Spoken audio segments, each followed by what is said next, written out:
today is how the research is translated to policy decisions.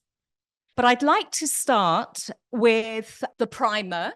So you'll see in your packages that you've got this pulse oximeter primer.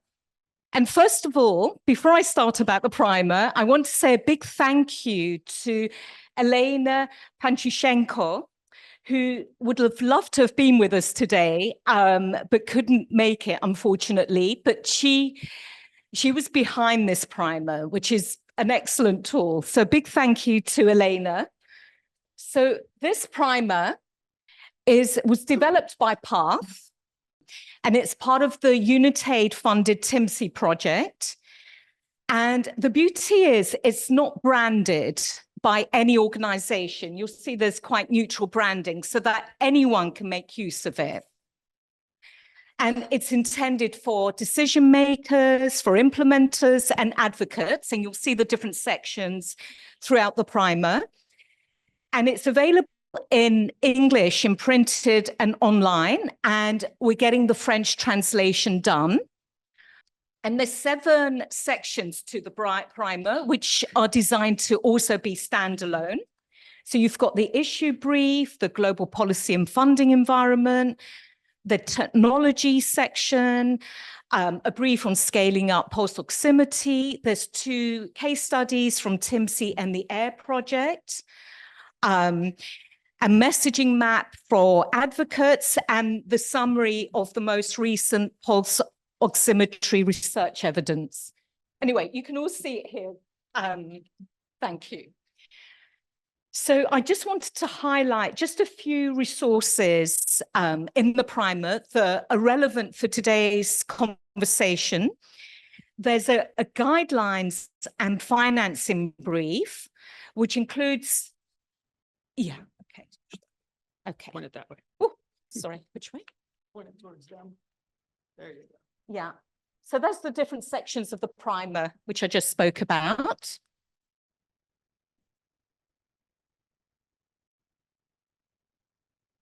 Oh, yeah, it's just one more.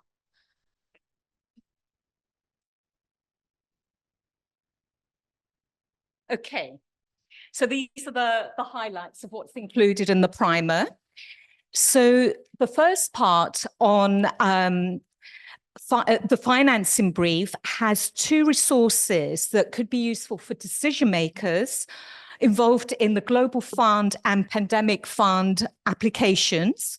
So there's 2 infographics that link the brief to explain the process of applying for that funding. And then there's a section on an overview of pulse oximetry technologies. And there's an overview of value-based procurement, highlights from the global discussions on quality of the devices, how they perform with patients with different skin pigmentation, as well as interpretation of SpO2 measurements. There's also a suggested outline for scaling up pulse oximeters and consideration for decision makers and implementers.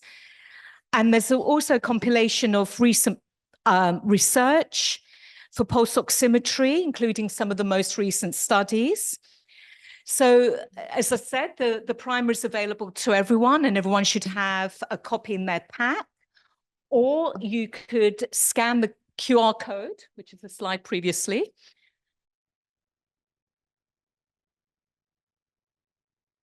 That might be. You can download a copy from the website. So we hope you find this a useful resource. So I will end on the primer. Okay, so the next session will be moderated by Dr. Yassir bin Nasser, who is medical officer of the Department of Maternal, Newborn, Child and Adolescent Health and Aging at the WHO. He's moderating the next session. And if the following panelists can come up, please. We've got Elsa Odira, Program Manager Health Facility, Child Health Strategies and Innovations, Division of Newborn and Child Health, Ministry of Health in Kenya. Is Elsa here? Oh, hi, Elsa. And Dr. Papa Biran Mboch, I've pronounced that correctly, chef de divisions, Souffle de l'Enfant, Direction de la Santé de la Mère et de l'Enfant, Ministry of Health in Senegal. And I'm so sorry about my French pronunciation. And then John Mina, Assistant Director, IMCI Program Officer, Child Health Section, RMNCHA, Ministry of Health, Tanzania. So John Mina, coming. Diango Claudine, Directrice de Soins Infirmières et Maternelles, Ministry of Health in Côte d'Ivoire. And Dr. Omokori Amos, Assistant Director, Child Survival Branch, Ministry of Health in Nigeria. Welcome. And over to yes. So there's 2 mics. Yes. Okay.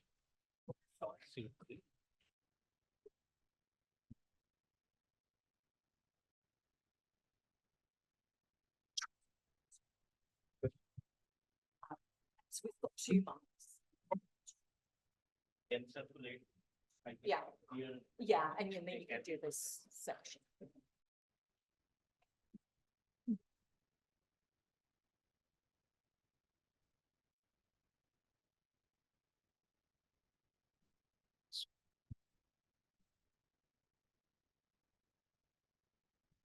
Good morning, everyone.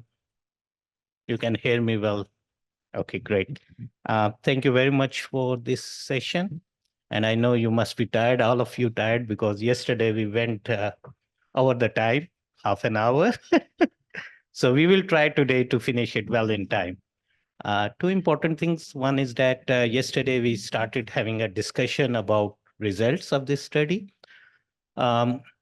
Today, we would like to see how the programs in the countries, in various countries, we have 5 countries here, they are having the pulse oximetry as one of the intervention in their program settings, which is very important. One important thing is that yesterday we have seen that how PATH and partners implemented the study, what challenges they faced, and how they compared their data with the routine setting data. So now it is important to learn more about what is happening at the country level.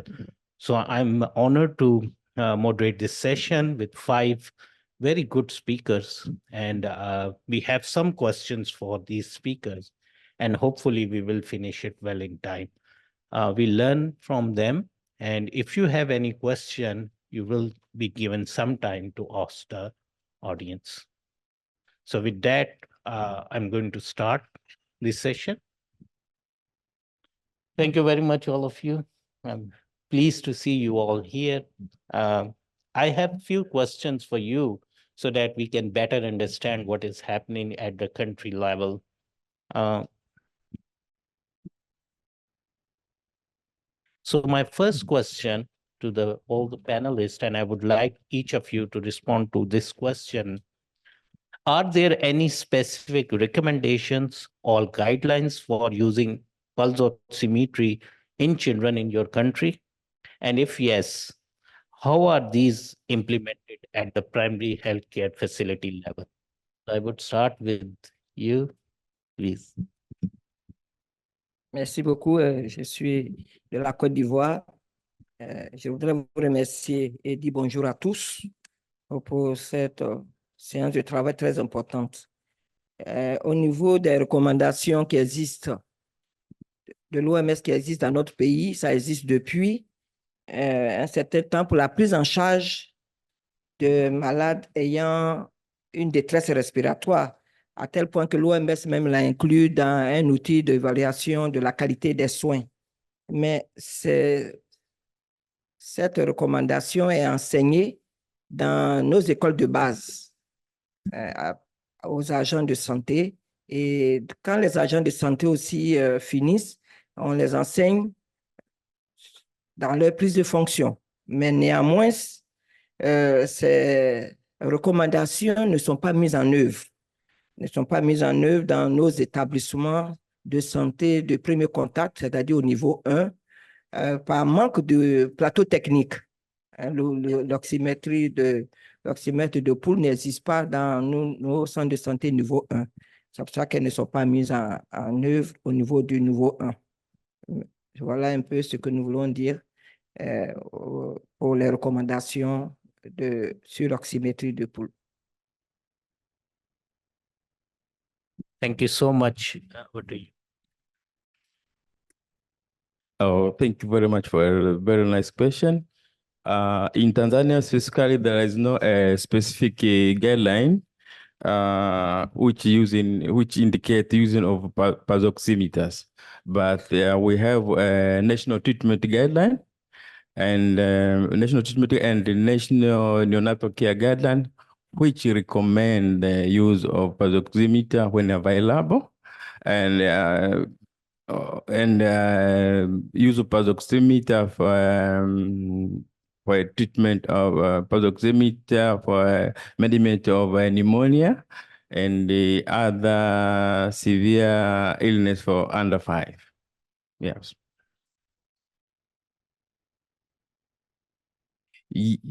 Yes. Yes, we have some facility using pulse oximeter for treatment of sick child. Yes, we have some of them we are using, but for the primary level, we are still insisting them to purchase and use them in the health facility. Merci beaucoup. Donc, au Sénégal, nous avons des lignes directrices concernant l'utilisation de l'oxymètre de pouls que nous avons mis dans les documents, normes et protocoles, que nous avons mis également dans le livret PCME. Donc, c'est le livret qui permet d'appliquer la PCME sur toute l'étendue du territoire. Et c'est d'ailleurs ce qui a permis d'alimenter le CDSA. Donc, pour utiliser l'oxymètre de pouls, évaluer l'hypoxie chez les enfants. Et on a également défini les normes, les plages comme l'hypoxie, la définition de l'hypoxie chez nous. Ce n'est pas 90, l'hypoxie sévère, ce n'est pas 90, mais c'est plutôt 92%, comme l'a expliqué le professeur Faye hier. Et entre 92 et 94, nous parlons d'hypoxie modérée. Et quand c'est 95% et plus, on dit qu'il n'y a pas d'hypoxie. Donc, c'est ça qui est utilisé sur toute l'étendue du territoire sénégalais.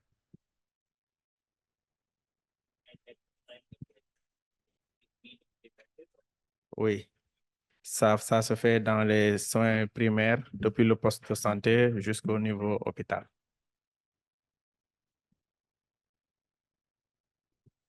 Yeah. Elsa Odira from Kenya. Yeah.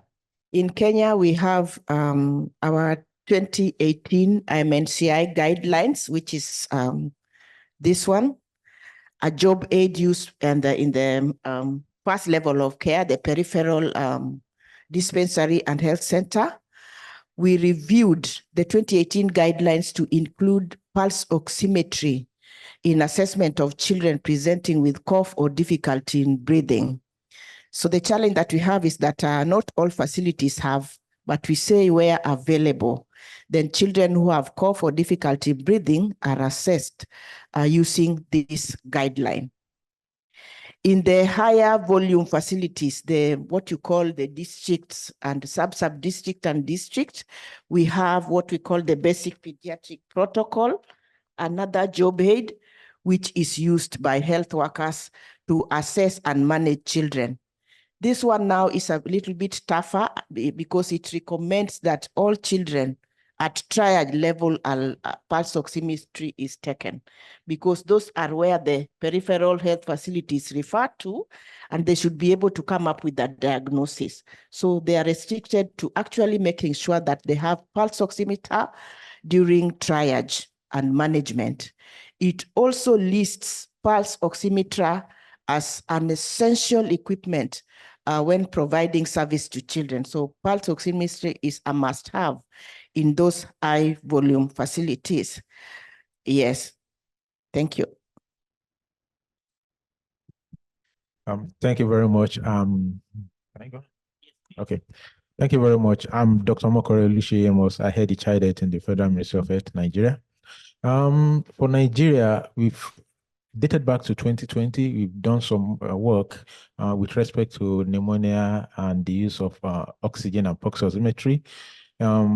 First, let me start with the pneumonia control strategy. We developed in the Nigerian Ministry of Health in collaboration with the Every Breath Counts. We developed pneumonia control strategy. There we were able to articulate some actions that will help us to reduce the burden of pneumonia challenge. Globally, the world was able to reduce the burden of pneumonia deaths by 50%, but for us, it was just by 8%. So, and if you look at our indices, pneumonia is actually contributing a very vast majority of the causes of under 5 mortality. We developed this strategy, and the aim of this strategy is to make sure that we reduce the burden of pneumonia-related deaths. However, one key gap there is that we were not very hard on the use of pulse oximetry. Subsequently, we've been working with the Every Breath Counts Coalition to be able to make sure that we reduce the pneumonia mortality using ICCM and IMCI as entry point for the community level, ICCM, and at the facility level, IMCI. Following our meeting, this meeting that was said in Dakar, we have a technical working group, and that was an offshoot of the pneumonia control strategy that recommended that we must have a very good coordination platform for under 5 mortality and then pneumonia control in particular. So the technical working group met, and then we reviewed. In fact, there was a publication that we were used from WHO that popularized the use of pulse oximetry.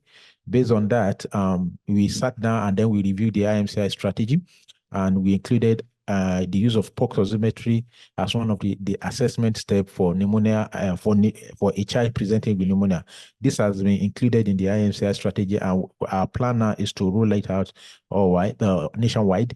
And then for us to be able to make sure that we also improve the quality of IMCI, we want to digitalize the implementation format so that it will be easier and more convenient for the health worker to be able to use at the facility level.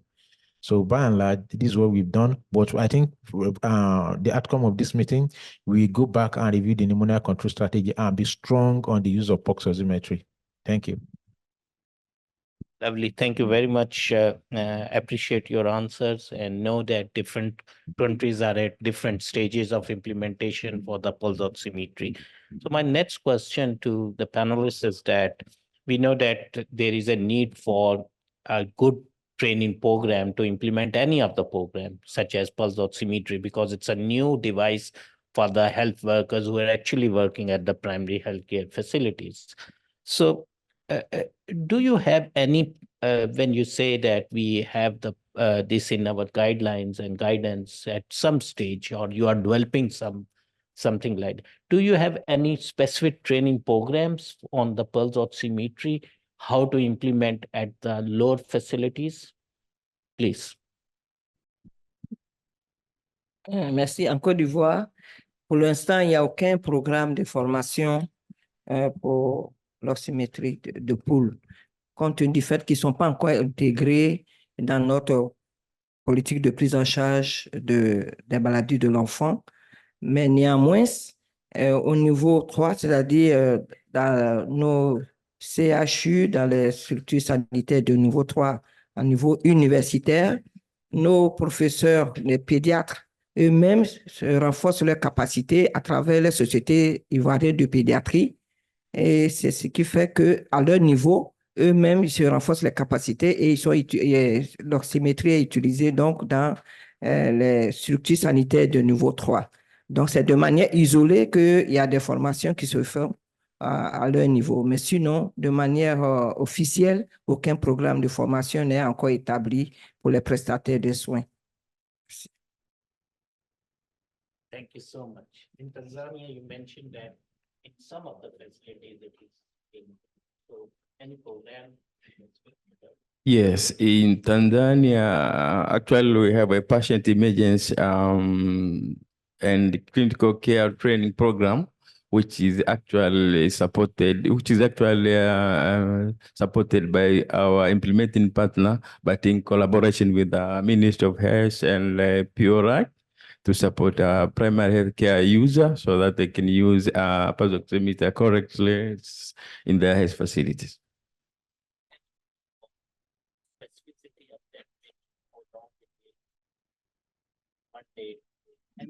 Yeah, actually, it depends with the partner support, but we have some of them, they support them for 5 days, some of them 3 days, depending on the medical equipment which they want to train them. Because we have a medical engineers now, which are used to train them on the medical equipment which is applied day to day.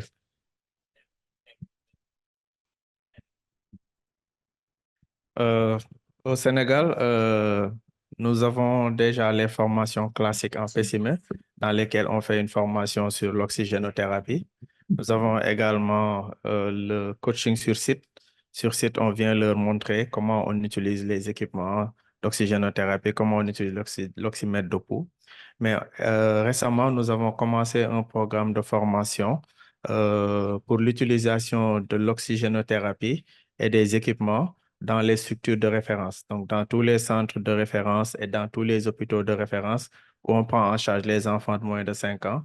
Il y a un programme de formation qui a démarré pour les former sur l'utilisation du matériel d'oxygénothérapie. Just one thing about the training for health workers who are working at the primary level facilities. Is there any specific training program for them also? And if yes, how long that is? On pulse oximetry only. Il n'y a pas encore de programme spécifique. Leur formation rentre dans le cadre de la formation PCME. Thank you so much. Merci beaucoup. Okay, in Kenya, we have a 3 days training for health workers, and this we began in 2019. I don't know, for some reason, a partner saw this, and we started training using the WHO oxygen therapy for children. So we have a training program, a 3-day training program for health workers on one, how to use oxygen and also how to use pulse oximeter. In training, we bring in health workers, showing them how to use oxygen and how to use pulse oximeter. We also have a parallel class for biomedical engineers on how to ensure oxygen quality and how to maintain the pulse oximeters which are available with them. So we have a WHO adapted program for training health workers and also biomedical engineers on issues of how to use it, calibration. We have a program, a 3-day program, and it's running here. Thank you very much. About Nigeria? Thank you. I think we have, and I will just give you a brief background. When we're implementing ICCM to scale, you've seen cases whereby when health workers, when corps refer children with severe pneumonia to health facility, the health facility refer back to the community. And this has led us to do an assessment, and we discovered that there is a serious skill gap in the implementation and the clinical skills of health workers at the primary care level. So we are based on that, we stepped up the training for health workers at the primary health care level. Then for us not to have the same similar effect, whereby primary refers to secondary and secondary goes back to refer back. So through the support from Every Breath Count Coalition, the Pediatric Association of Nigeria, we developed a pneumonia treatment algorithm for inpatient management of children with severe pneumonia at the secondary and tertiary healthcare facility level. So that means if you look at it, at the community level, we are operating ICCM. At the facility, the primary healthcare, we are doing MCI. And then at the tertiary level, we are the health workers are trained on the pneumonia treatment algorithm, which is for children with severe pneumonia. So for you to be able to partake in the pneumonia treatment algorithm, because children with severe pneumonia, obviously they have severe hypoxemia, and then you know the consequence of that. So we train them, or we have a training. We collaborated with the OLI, OLI, Oxygens for Life initiative, which they are very good. They are competent when it comes to oximetry, oxygen concentrator, and so we combine the trainings together. That's pneumonia treatment algorithm and oxygen use of oximetry and oxygen concentrator. The training goes for 5 days, and these trainings are combined together because if you look at it, severe pneumonia, they need oxygen, and then health workers must be able to understand when the clinical features of a child coming with severe pneumonia. But for at the primary healthcare facility level, because if you look at it in the Nigerian setting, you are not likely to have oxygen. So for at that level, at the primary care level, is for them to be able to identify a child with severe pneumonia and make referral. So at the secondary care level, where they are going to be treated now, they are now trained on competency on the algorithm and then the use of pulse oximetry and oxygen concentrator. Thank you. Excellent. Thank you so much. So keep the mic with you because next question I will start from you. Okay. It's very important to monitor hypoxemia also, that how many children are hypoxemic at which level. So my next question is regarding the data from pulse oximetry assessment. Do you have any experience or any planning in integrating the data from pulse oximetry into the health information system so that we can know that where is the most cases of hypoxemia? Yesterday from the study, we found that the prevalence was quite low at the primary level facilities, and giving the device to the primary health facilities, it's a bit complicated. So any experience or what do you think about that? So now for Nigeria now, there's no on that data system, there's no data that's presently capturing the data from oximetry. But since we are popularizing it, we have included it on the IMCI. So it's one of that. Definitely, what we are going to do is to add it as one of the indicators on the DHIS, so that it's going to be captured because it's also represent a very good quality of care. So we are going to popularize it since it's already on the IMCI now. So what we are going to do is to make sure that we include it on the data system. Thank you. Thank you very much. How about Kenya? Because Kenya is way ahead of implementing the pulse oximetry at primary level. So we would like to listen from you. Yes, thank you so much.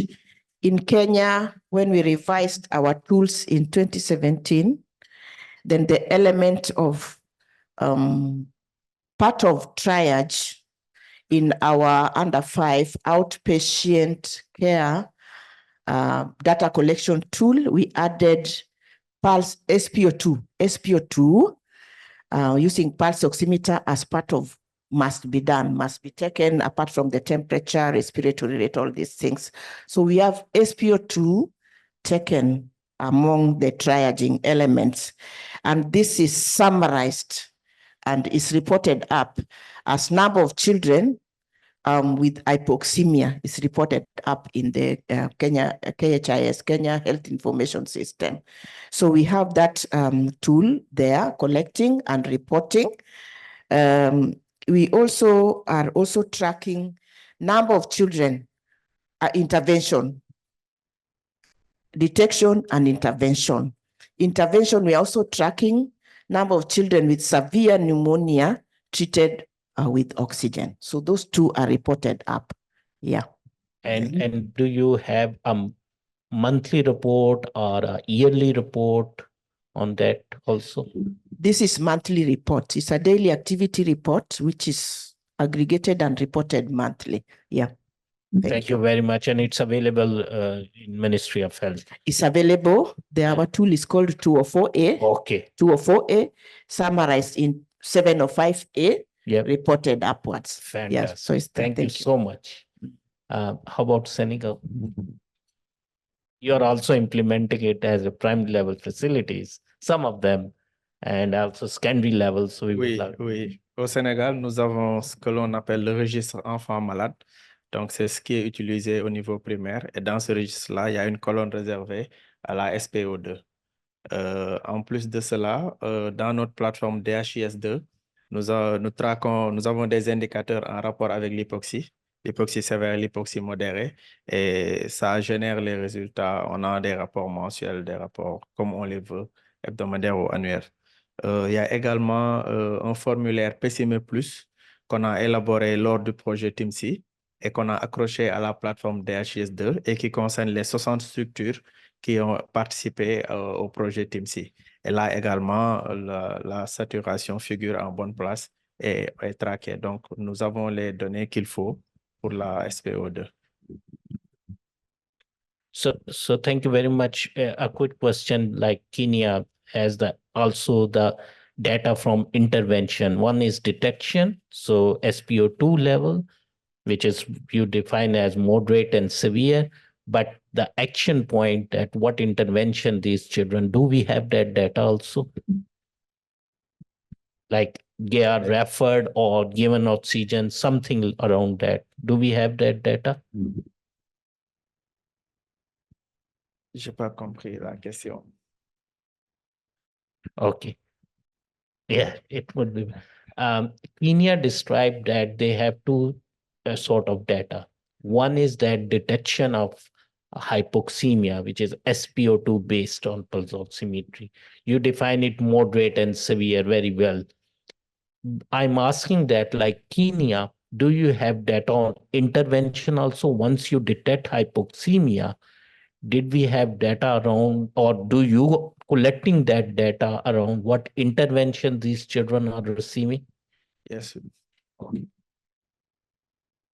Oui, nous avons les données d'intervention en ce qui concerne les hypoxies. Okay, and you are compiling this data on a monthly basis, yearly basis, daily basis? Mensuel, annuel. One. On les compile. Thank you so much. Thank you very much. How about Tanzania? You are implementing at some facilities pulse oximetry, but this question is related to the health system information about data. So do you see, or do you have some plan or already incorporated pulse oximetry data into that health system? Okay, thank you very much for a nice question. Also, in Tanzania, we do not have indicator for pulse oximeter. During the TIMCI implementation, when we started thinking about including reviewing our HMIS register number 5 to capture pulse oximeter data. And currently, as we are discussing here, we have a HMIS team on the field already testing an indicator for pulse oximeter. And when it is approved, we will review our HMIS register to include the pulse oximeter data, and will be collected in the routine use. Thank you so much. Thank you. I know, but anything from your side, you haven't implemented it at the primary level, but at the secondary level or at the tertiary, do we have this data available with detection as well as any intervention? Merci beaucoup. Au niveau de la prise en charge de la pneumonie en Côte d'Ivoire, il faut dire que dans notre système de gestion sanitaire, il y a les données de la PCME qui sont déjà intégrées. Mais en matière de l'utilisation de l'outil de l'oxymétrie de pouls, ce n'est pas encore intégré dans la prise en charge de la pneumonie sévère, tant bien que c'est un outil de prise de décision et de qualité des soins aux enfants. Par conséquent, aucune évaluation particulière n'est faite pour l'utilisation de l'oxymétrie. Mais néanmoins, au niveau des établissements sanitaires universitaires, les données sont notifiées dans le dossier patient, dans le dossier patient des enfants malades. Et par moment, les évaluations aussi se font par les étudiants et les médecins lors des études. Et c'est ces données-là que nous avons pour le moment au niveau de la Côte d'Ivoire. Là, ça se fait à tous les niveaux de nos structures sanitaires. Voilà un peu ce qui se fait en Côte d'Ivoire. Thank you very much. Excellent from all the panelists. My next question is more like a perceived challenges. So I know some of them are implementing, others are still in the process of implementing. But what do you think that how easy is to have pulse oximetry at the primary level facilities? And do you think some challenges or barriers to implement at the primary level facilities? In terms of even in terms of giving and maintenance of these devices. En effet, si les défis qui s'offrent à nous en Côte d'Ivoire, quand l'oxymétrie de pouls sera vraiment utilisée et toutes les lignes directrices seront mises en place et utilisées par les prestataires de soins, le défi qui s'offre à nous, c'est la formation à grande échelle des prestataires plutôt à la bonne utilisation et la maintenance de l'oxymétrie doit se faire quand les prestataires seront bien formés pour pouvoir bien utiliser ces appareils. Voilà un peu le défi qui s'offre nous en Côte d'Ivoire. Thank you very much. Yeah, thank you very much. About Tanzania? Yes, in Tanzania, we advise PHC to purchase pulse oximeter for their priority needs. And because their health facility, they have their own budget, so they should include in their budget so that they can purchase it from MSD. And the ministry has already discussed with the MSD to ensure that the pulse oximeter are available in their stock so that the health facility they can buy from MSD. So the accessibility and the accessibility and the use of the pulse oximeter in the facility depend also with the health facilities in charge, who they put in their budget and budget pulse oximeter for their use and need in their health facilities. And any challenge you think or you perceived or having experience that implementing pulse oximetry in few of the facilities you already. So have you seen any challenges or do you perceived any challenges in implementation of pulse oximeter at primary level facilities? Yes, the challenge, there's a few challenge because I have been involved in this study. I have get some time to visit some of these facilities which are implementing the stand. Some of them, it depends on the attitude, but if you focus on follow-up, mentorship, and training and coaching them, they will use it. And it's like it's helped to save our children. Thank you so much. Great answer. Thank you. About Senegal, you must have experienced some of the challenges. Oui. Oui, on a des défis en termes d'acquisition déjà des appareils parce que dans les hôpitaux, c'est une gestion autonome, donc les hôpitaux se le procurent eux-mêmes. Les districts, les centres de santé et les postes, parfois ils ont l'appui des comités de développement sanitaire pour l'acheter. Sinon, ce sont les programmes ou les interventions qui donnent l'oxymètre comme à l'image de TIMCI ou du projet Sprint. Donc, les zones d'intervention ont acquis les oxymètres de pouls. Maintenant, il y a des prestataires qui individuellement vont l'acheter pour eux-mêmes. Mais le principal défi, c'est de rendre disponible cet oxymètre de pouls sur toute l'étendue dans toutes les structures primaires. Maintenant, en ce qui concerne l'étalonnage, la maintenance, on a mis ça dans notre plan stratégique SRMENIA 2024-2028 parce qu'on prévoit d'acquérir des équipements d'oxymétrie, mais également on a mis un plan d'acquisition et de maintenance de ces oxymètres de pouls dans le plan stratégique. Thank you so much. Thank you. How about Kenya? You are way ahead from all the other countries. So we would really listen from you. But Yeah. challenges you already faced, or do you perceive any other challenges? Please. Okay, in Kenya, we had an assessment conducted by a partner in 2018 to assess oxygen use, which informed our trainings, which came 2018. Our partner did an assessment in some selected facilities, like half of the country was assessed.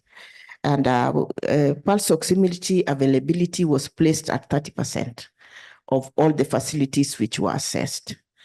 That after that, then now they put in the intervention. They bought and supported the half of the country with pulse oximeters. So currently what is happening, we depend on partner support. We have 2 levels of government. Implementation is at the county level with their own governance structures. So as it is now, they are being pushed and being advised to avail and purchase pulse oximeter. National level here where I work, I can only advocate for them to buy. So, but dependently highly on partner support, which placed it at 30%.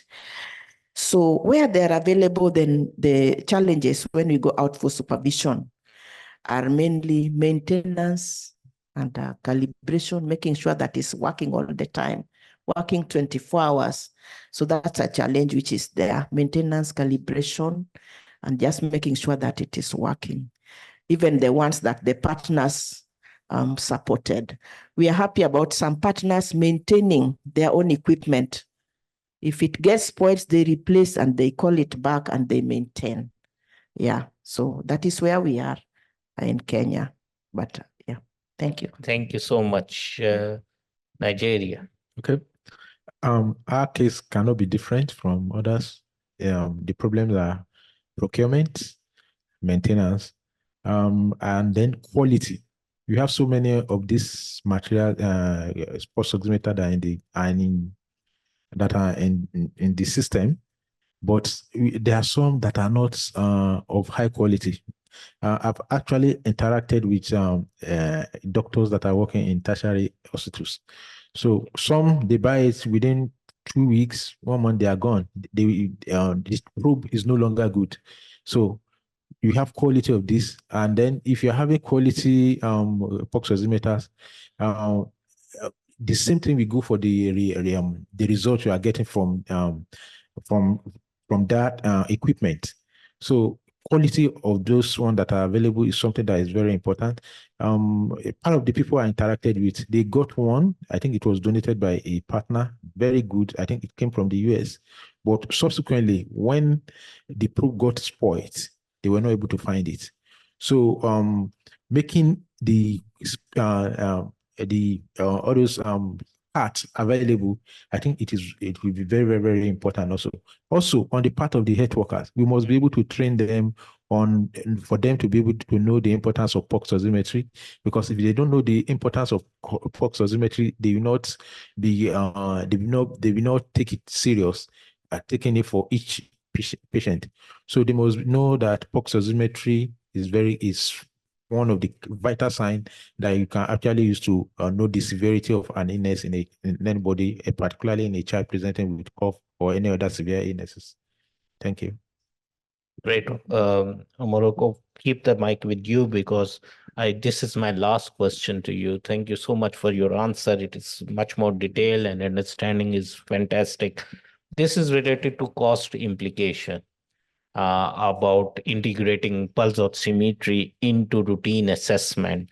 So do you think there is a cost implication around that, and how we can sustain this program, the pulse oximetry assessment, within the routine setting?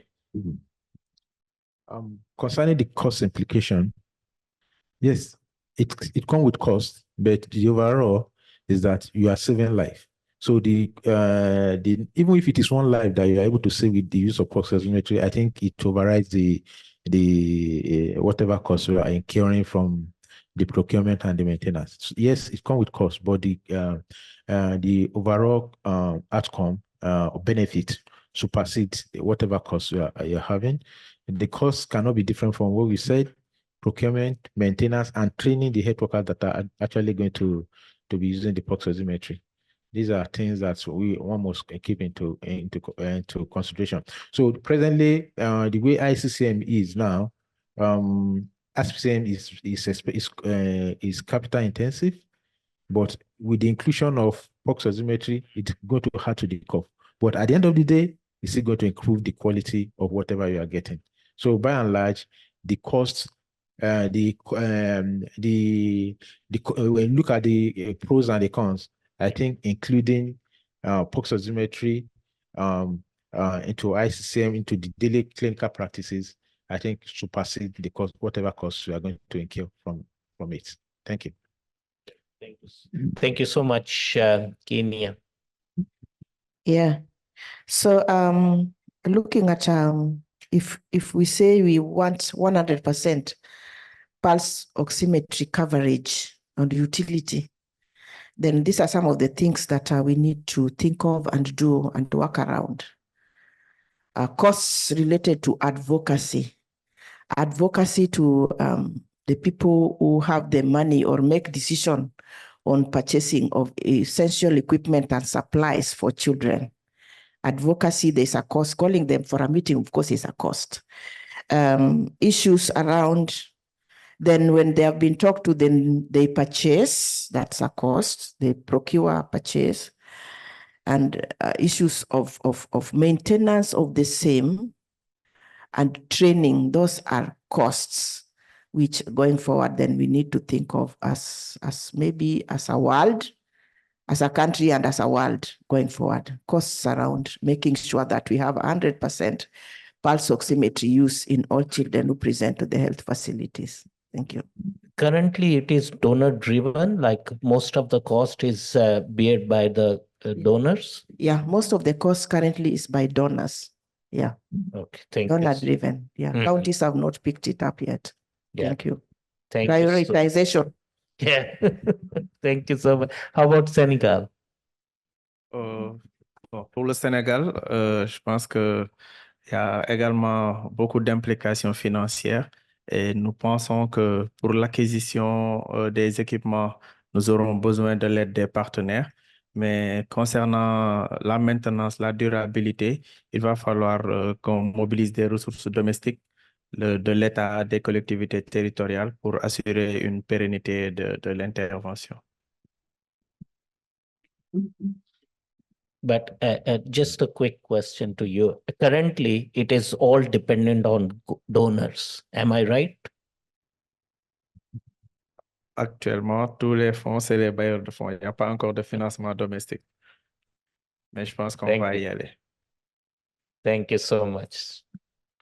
About Tanzania, I know in only few facilities, but they are using their local funds, or is it some donor, or what is the situation, please? Yes, of course, it is the same. But in Tanzania, actually, it's the same as our previous speaker said, that it's very cost. It is very cost. And I think we need a collaboration and our implementing partners and the various stakeholders to support, because it is not easy for the government to buy all the oximeter to supply in our health facility. In Tanzania, we have a lot of health facilities. So as we are here, our implementing partner and various stakeholders, we would like all of us to support the government to make sure that all our facilities, we are using a oximeter for assessing our sick child. Thank you so much. Great answer. Same question to you. I know you are not implementing, but if we implement it, will your government be able to support this intervention, or you need a donor support to do that? Oui, j'ai dit oui tout de suite en Côte d'Ivoire, compte tenu du fait que nous sommes au début de l'utilisation de l'oxymètre de pouls, qui est un outil de grand diagnostic et de traitement qui amène au traitement de qualité pour nos enfants. Il est important que nous puissions l'obtenir au niveau de tous les centres de santé. Par conséquent, il est important que les bailleurs de fonds nous soutiennent pour la mise à disposition de ces outils-là, de ces appareils au niveau de tous nos centres de santé, de tous nos hôpitaux. Et aussi pour pouvoir faire la formation des prestataires de soins, pour pouvoir bien l'utiliser à la prise de décision.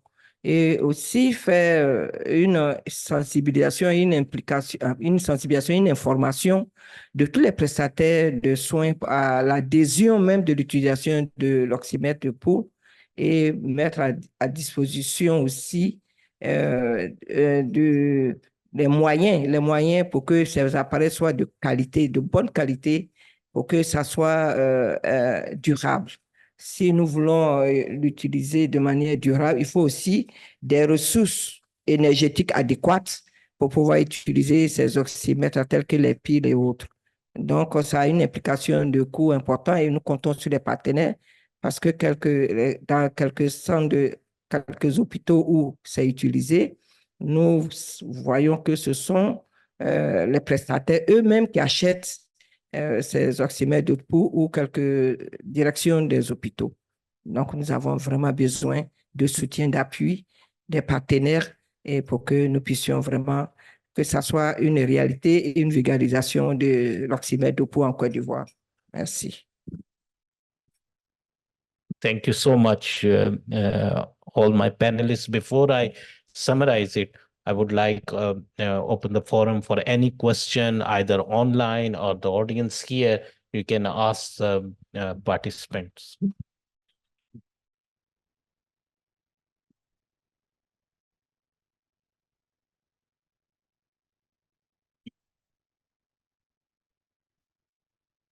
Good morning again. Thank you so much for the good information that we are getting from our panelists. We really appreciate even the moderator. From my end, it's not just like a question, but it's just to cement the informations that are coming from Tanzania.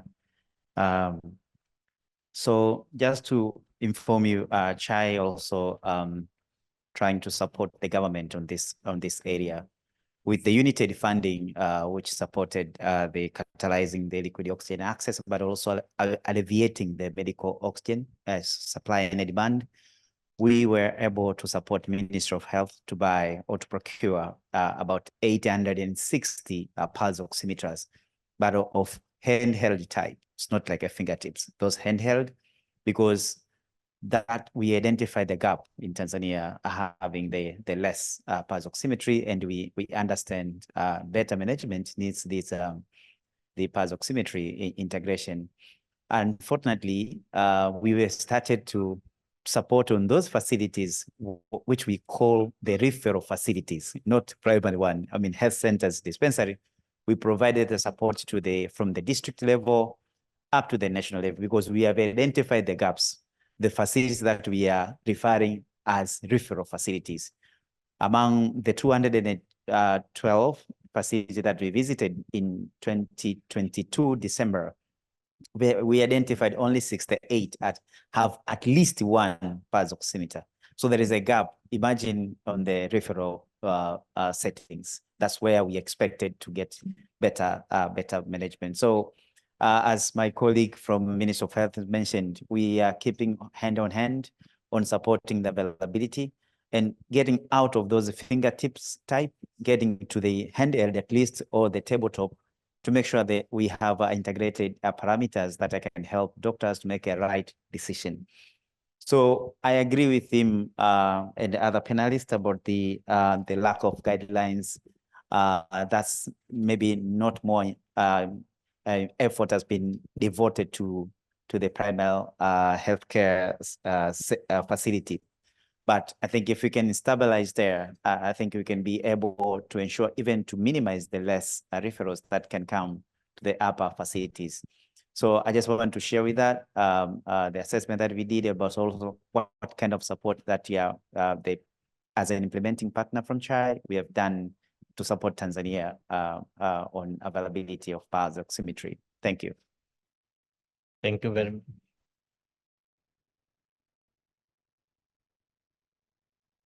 Merci beaucoup. Donc, merci à tous les panélistes pour le débat très intéressant sur cette question qui est une question qui est, on va dire, qui est d'actualité, mais Alors, il y a beaucoup de questions qu'on se pose d'abord sur comment faire pour harmoniser les pratiques. C'est-à-dire que moi, ce que je vois sur le terrain, c'est qu'il y a des oxymètres de pouls partout, de qualité très, très différentes, utilisés par tout type de prestataires, sans formation, parce que ça semble être un outil facile. C'est vrai, c'est facile d'utilisation, mais je pense que tout cela doit être encadré dans nos pays. C'est-à-dire que on doit définir, par exemple, certaines normes en termes de qualité ou des critères qu'une structure au Sénégal comme la DIEM devrait définir. Voilà tel type d'oxymètre de pouls qui devrait être utilisé. Si on n'a pas la possibilité de prendre la même, c'est pas une question de marque, mais en tout cas, des normes en termes de qualité qui permettraient de garantir la fiabilité des résultats que l'on va obtenir. Ça, c'est déjà quelque chose qui est en rapport avec la qualité des oxymètres de pouls et disons, la maintenance et la pérennisation de ces oxymètres de pouls. Ça, c'est un élément qui, à mon avis, est extrêmement important. Alors maintenant, pour la pérennisation, l'oxymètre de pouls, c'est un appareil qui lorsqu'il est utilisé tous les jours pour tous les enfants ou tous les patients, est appelé à se détériorer assez rapidement. Moi, je pense que il sera difficile, par exemple, pour le niveau central de pouvoir toujours fournir ces oxymètres de pouls à tous les postes de santé. Ce qui se passe, ce qui serait bien, c'est qu'il y ait un mécanisme euh, qui permettrait aux postes de santé, par exemple au Sénégal, de pouvoir se procurer régulièrement cet oxymètre de pouls. Pourquoi tout devrait venir toujours du niveau central avec un partenaire qui va financer, alors qu'un comité de santé, s'il en fait une priorité, peut assurer, disons, la présence permanente de cet outil au niveau du poste, puisqu'ils le font pour d'autres besoins qui sont moins importants. Donc, je pense que c'est pas non plus un matériel hors de portée, hors de prix qui devrait venir forcément du niveau central avec un partenaire, avec beaucoup de moyens. Donc, il faut avoir cette vision également locale avec les moyens du poste. Et il suffirait de dire au poste, voilà, dans vos prérogatives, vous devez avoir cet appareil et trouver les moyens de vous le procurer et que ce qui soit présent en permanence. La qualité des soins au niveau par exemple, d'un poste de santé inclut la présence de l'appareil et chacun se débrouille, en tout cas pour l'avoir. Et puis l'autre élément, pour moi, c'est quand même la formation. L'oxymètre de pouls dans les mains de quelqu'un qui ne connaît pas les implications sur le plan clinique, sur la façon d'interpréter, peut aboutir à des excès, à de la mauvaise interprétation, à des références, en tout cas à des transferts qui seraient inutiles. Et à mon avis, le volet formation, incluant également l'oxygénothérapie, comme l'a dit Dr Biran, c'est l'oxygénothérapie incluant l'utilisation de l'oxymètre de pouls, doit vraiment intégrer les modules de formation qui sont déjà existants. Voilà un peu les 3 points sur lesquels je voulais insister pour que, disons, cette mode, puisque c'est une mode, hein, de l'utilisation de l'oxymètre de pouls soit quand même un peu encadrée pour le bien des patients. Merci. Thank you very much. Hi, my name is Kovid Sharma. I'm from India, and just wanted to have this opportunity to describe some of. We have heard from 5 countries, and maybe this could be a right moment to give some updates on how the government of India has progressed on this. So we have the guidelines. So there are specific guidelines that do suggest use of pulse oximetry among children.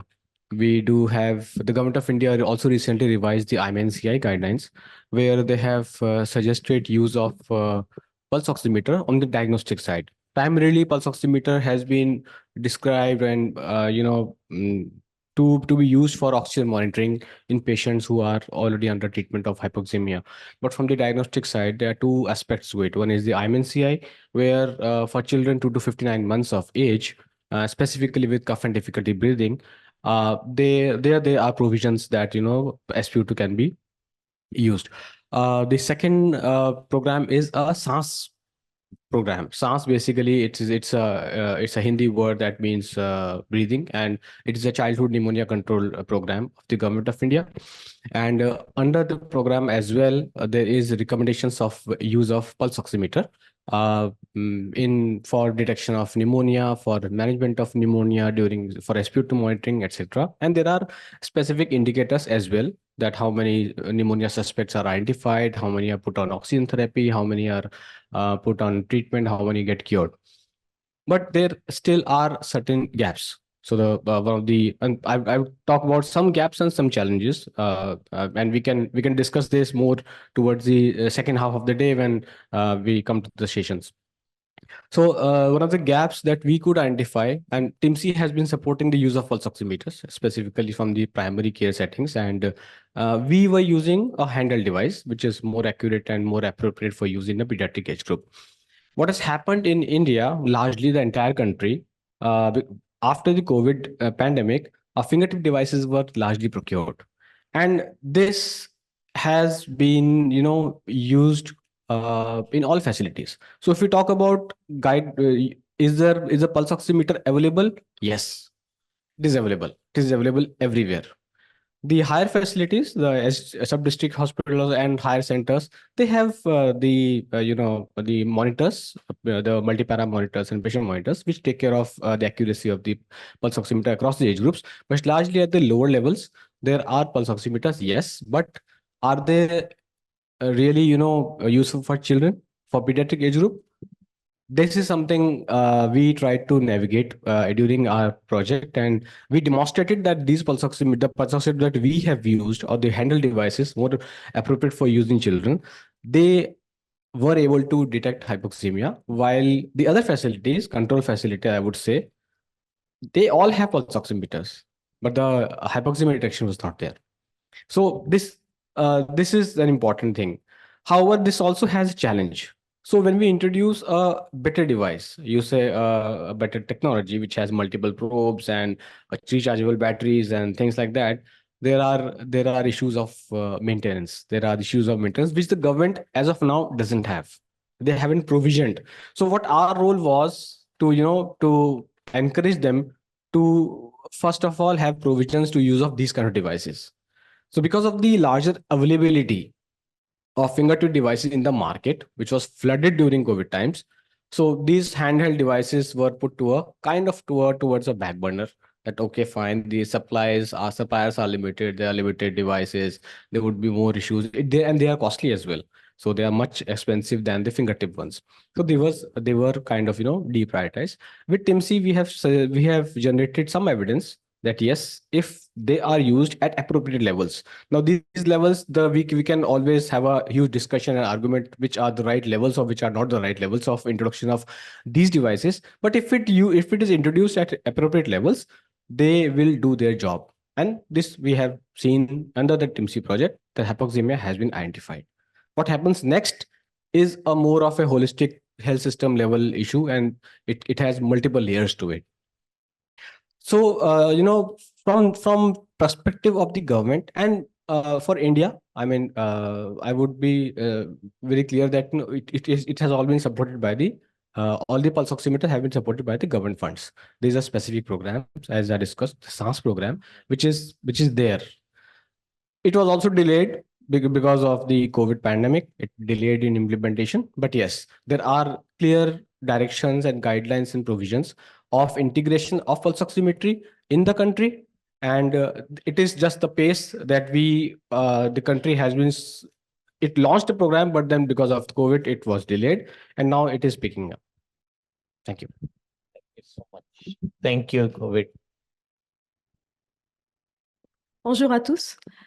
Merci pour ce panel très intéressant. J'aurais deux questions. La première, c'est peut-être à Monsieur Yassir, par rapport en fait à l'OMS. Est-ce que l'OMS a des recommandations sur des types d'oxymètres de pouls qui sont homologués et qui peuvent avoir des bons rapports coût-efficacité et qui seraient recommandés pour les pays qui seraient dans le besoin de pouvoir s'en acquitter? La deuxième, c'est par rapport en fait à tous les panélistes, hein. On voit que dans beaucoup de pays, on est dans ce processus d'acquisition. Et dans ce processus, c'est beaucoup d'attentes des partenaires. Alors, j'aimerais juste savoir, est-ce qu'il y a des partenaires qui sont connus, intéressés dans l'appui pour l'acquisition des exomètres de pouls? Merci beaucoup.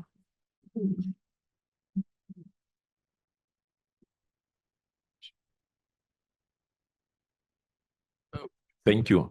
I think let me congratulate the panelists for a very fruitful discussion and also to actually give us the gauge of where different countries are in terms of implementing this particular important medical agenda. Just really said that we are at various stages, and I'm sure what is actually coming to our mind is how can we actually implement and sustain to add value efficiently to what we are actually doing. Just as we know, as just the colleague from India is saying, so many policies may be available and not necessarily specifically directed, just like we have in Nigeria. We have the IMCI, we have the oxygen, we have the medical oxygen national action plan, we have the medical oxygen national strategic plan, which actually spell out details on how to actually use this. And these are actually informed by national surveys that were conducted. You know, just Nigeria is like a small India, very large country with population, quite a large number of facilities. The issue is at the primary healthcare level, but for secondary, tertiary healthcare level, medical oxygens to some extent are a bit available and people are actually having access to. But at primary healthcare level, this is where we are having the debate and the discussion, and where to deploy them has actually been a very big issue. And I think if we really look at carefully, we can really have a common ground, a kind of trade-off in not actually wasting so much resources and adding value to it, which we have the opportunity, I think, to really come up with something to have. And for sustainability, you know, we talked about costs coming from different quarters. I think it's good to really remember that we have opportunity to start introducing these medical equipment, devices, and therapy even before our medical health workers graduate in their schools.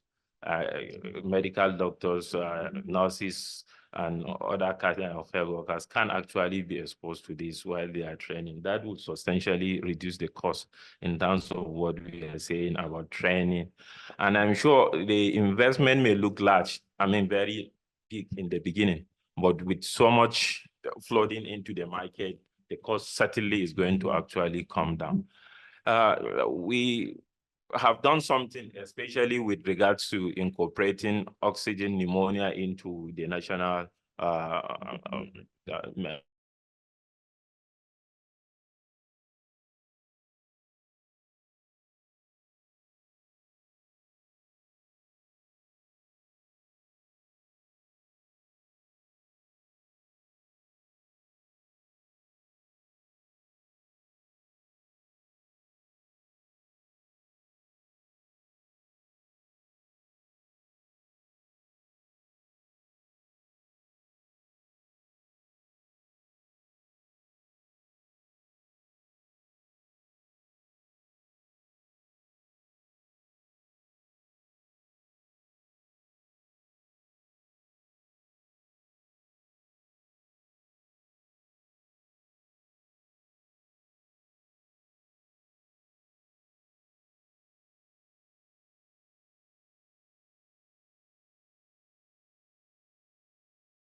social component. The third one is, does your health institution information system collect data on use of this usage of rate of pulse oximeters as well as outcome of patients receiving oxygen therapy? Is that collected, the outcome of patients? The last one is regarding distribution of high and good quality pulse oximeters to hard to reach areas. What can be, what's in place for a sustainable supply chain to these hard to reach areas? Thank you. Shall we go back to the panelists, or do you want to continue with questions? So I will start with the question she asked, a very relevant question. Or do you want to add more? Or okay, I can. Yes, we have a document with the UNICEF which highlighted the specification for the pulse oximetry. And WHO UNICEF is not recommending the fingertip pulse oximeter for neonates and pediatric age group. I can give you example. Last time, 7 companies applied to UNICEF about fingerprint, and none of the company was approved to be used for the neonates and pediatric population. You can use the fingertip in adults, but not in. And we have that document. I will share the link with you, and we encourage all the countries to use that document with the specification for the pulse oximetry as well as oxygen system. So I will consider pulse oximetry as a one component of entire oxygen system. We should not see it standalone intervention. It is part of oxygen system. It is actually starting from wherever you want to start it, either at the secondary level, primary level, or even in the communities. You can give these pulse oximeter even in the communities, but it is not a standalone intervention. So that document actually highlighted all the specification for even oxygen cylinders, oxygen concentrators, and the plant also, oxygen plant, central oxygen plant also. So I will share the link with that. Hope I'm able to answer your question. Now I move to panelists for a specific questions they ask you. So please use this mic. Who is going to start? Any? Okay. Merci beaucoup. Concernant les questions, je pense qu'il y a une question sur quels sont les partenaires qui peuvent appuyer l'oxygénothérapie dans certains pays. Je pense que le premier, il est là dans la salle. Je pense qu'il faut penser à PAF. Il faut également penser à l'UNICEF. Donc, peut-être qu'il y aura d'autres partenaires. Il y a Shai qui est là également. Donc, je pense qu'il faut essayer de les contacter pour voir. Alors, est-ce qu'il y a des données d'utilisation de l'oxygénothérapie? Nous, au Sénégal, on n'en a pas. Peut-être qu'on a quelques données d'utilisation lors de l'étude sur le projet TIMCI, mais globalement, on n'a pas de données d'utilisation des oxymètres de pouls. Voilà, je pense que c'est tout ce que je...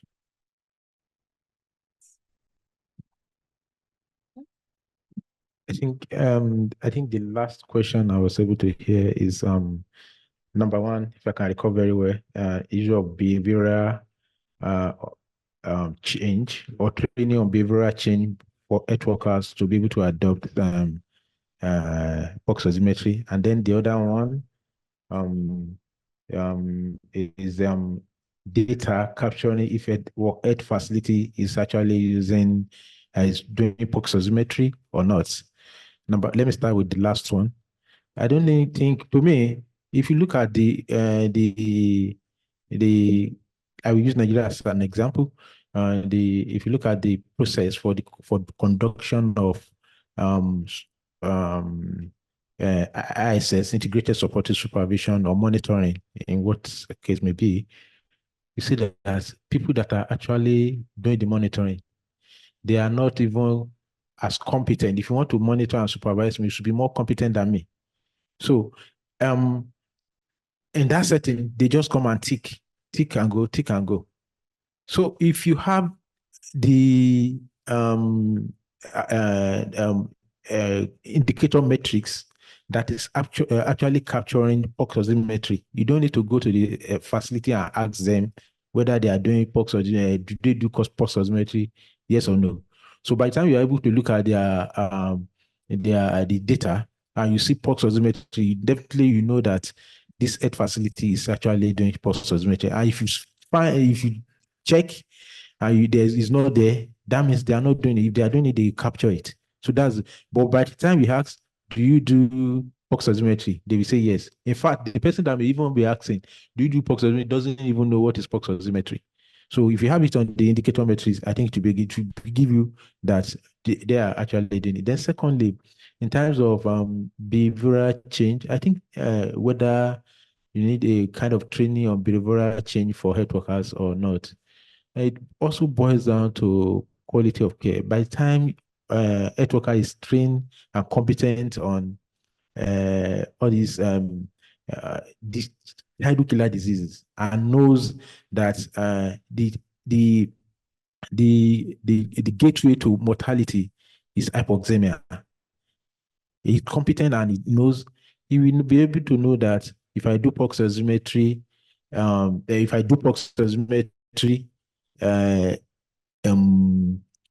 child will be safe. So behavioral change boils down to health worker being competent clinically to be able to identify a child that is sick. So if he's competent, he will know, he will change his behavior and make sure that the needful is done. Thank you. Thank you very much. Do you want to? If no more responses, we do have one in the chat that says, thanks to the chair and all of the panelists, question for Yasir. What are the WHO reflections on potential further integration of pulse oximetry in the IMCI chart booklet beyond the asterisks for 2 to 59-month cough and difficulty breathing? And at what level of care, with what prerequisitions, considerations for country level adaptation? Yeah, I will summarize this and I will answer this one in my summary. So before that, if any other comments. Oh gosh, so many hands. So I think, hi, my name is Tisu Vala from Malawi. So mine are actually just comments, not really questions. So mine would just be a plea that we should, as much as possible, try and aim pulse oximetry as much as we can, wherever, even in the primary setting, and get away from the sentence pulse oximetry when possible, or when diagnosed. It sounds simple. I think that was made a couple of years ago when maybe pulse oximetry wasn't very common or many devices weren't there, but now we are decades later, particularly in settings that most of us are from. It's not easy. By the time you're diagnosed, your stats are low, 40, 50. And also, if you're dark skinned like me, it's difficult to get diagnosis. Okay, no, it's difficult to know that you're diagnosed. And if you're in a place like Malawi, where I'm from, where 40 to 60% of kids are anemic, your diagnosis also comes out a bit later. So there are many factors. So let's try and get away from until you're diagnosed, because by that time, actually, even if you're referring, you are nearly moribund already. When we're talking of oxygen support, let's also, or pulse oximetry, let's put it together with oxygen support. Because we're talking of pulse oximetry, but what if there's no oxygen? It's like, so what? All this work, but so what? What's next? So let's also put this together, pulse oximetry and oxygen support, because once you're hypoxic, you need to start oxygen immediately and refer on or make, or optimize oxygenation. So that's also something that we should always pair this to. It's pulse oximetry everywhere, but then there should also be oxygen support, that if you're hypoxic, the patient should start oxygen immediately and optimize oxygenation. And then 3, as we're doing this as much as possible, my plea is sustainability, but let's also take it positively. We are talking of pulse oximetry devices expensive. Yes, we know pulse oximetry devices are expensive, but medicine is expensive. So is health, and so is death. If someone's life is lost, that's expensive. That's actually not just death with the family, but it's a lost capacity for your nation. So let's also look at it into that context. But also we should also consider engineering or medical capacity services in your hospital and blend it in. if you compare with HIV/AIDS, maybe 15 years ago, 20 years ago, we were speaking of 2 CD4 counts. I remember personally in meetings, people would say, "What do you think? What are you saying? We're going to do viral loads." But most hospitals in HIV care now have viral load machines, have CD4 machines, have all those things. But when they came initially, it looked like so complicated. We used to do viral loads maybe once a year, once whatever it is, maybe even in 2 years. So capacity, if we keep on pushing, we can get there. This is pulse oximetry. This isn't nuclear physics, but of course we need capacity to put it in. Pulse oximetry in oxygen medical services as part of whatever is existing to your services for your country. I mean, it's difficult per country, but I think every country knows how to do it best with how your setting is.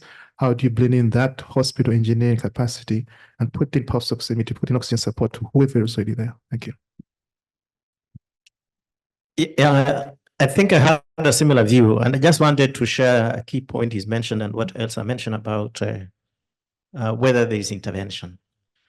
So I think, as he mentioned, as pulse oximetry availability and access increases, the question of oxygen ecosystem must also come hand in hand. And I think I just want to share from the TIMCI project perspective, that is one question we are asked by the health facilities. Yes, we are identifying these children who have hypoxemia. What do we do to them? So as a project, we met a pivot and actually supported high volume facilities with oxygen concentrators so that identification is then immediately followed up with treatment. So that aspect is very key, that out there are now many oxygen concentrators. In Tanzania, they've just said about 80 of them. 800 they've said. In Kenya, I know there are quite a number. But what are we doing about oxygen availability once the child is identified having? We had that experience in the project. The other issue I also want to just mention, the issue of biomedical engineering becomes very critical in terms of how they can maintain this equipment. We saw that in the project, and we had actually to train them, and even went out of our way to train outside the project, facility, so that we could support the government in terms of maintaining pulse oximeters wherever they were. And training, we talk about training. We must also define what training is, because we realized even simple things like when to start off, when to read even a waveform is very critical, because you must make a distinction when a waveform is actually stable to be able now to read. So even there could be, as he mentioned, the issues of dark skin, the issues of anemia. There is also the issue of training and interpretation on a simple device. If we are not doing it, we're not getting it right. So we must also define training in terms of what's the minimum we can do to enable them use the so many available pulse oximeters effectively. Thank you. One more. Yep. Thank you. Thank you to the great discussion this morning. I have 2 points. One is on the lack of devices that can work for neonates. And we know that handheld devices don't necessarily work well for neonates. But there have been innovations, including one innovation that I was involved with called the Neopenda. It's a heart that is worn by the neonates, and it doesn't only look at oxygen saturation, it looks at pulse rate as well as the temperature. We must not forget that it's not only oxygen saturation that's going to affect the outcome of the baby. It's also the temperature, it's the pulse rate, it's everything mixed together.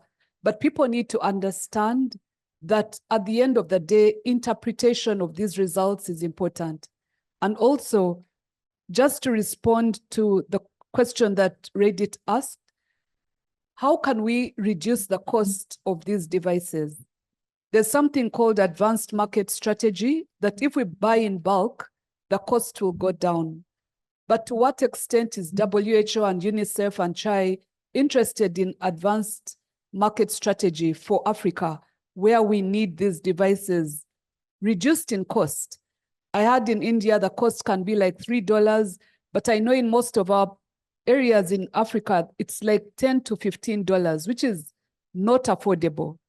So we need to advocate for reduction in prices, but also to advocate for a device that doesn't only look at 2 parameters, but at many more parameters that will support the health of the child. Thank you.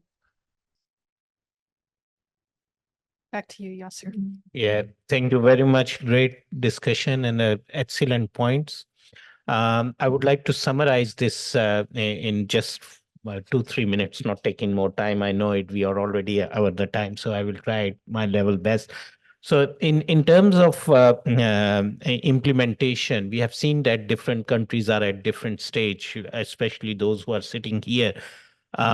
Some of them are still making their recommendation or guidelines. Some of them are way ahead, already implemented at the prime level facilities with good training programs and also capturing data from those facilities. So it seems like some countries are way ahead and we can learn a lesson from those countries very easily.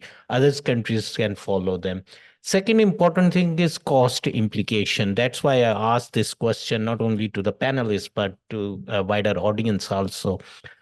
When we talk about $3, $4, unfortunately, these are mostly very cheap, but unfortunately, they are not good for pediatric and neonatal population. When we, in terms of pediatric and newborn and neonatal population, we should invest more and having a good device, which can be a multimodal device, not only temperature, heart rate, but most importantly about screening for hemoglobin also, especially giving us some range about anemic, non-anemic, something like that we can know, because anemia is still a problem in pediatrics. In Africa, it's mostly sickle cell, but if you go to the Asia, it's mostly nutritional anemia, but it is a problem. And we know that pulse oximetry and oxygen saturation having a relationship with hemoglobin and anemia. In terms of WHO, we updated some of the guidance and guidelines during the last 2 years for the newborn and child health.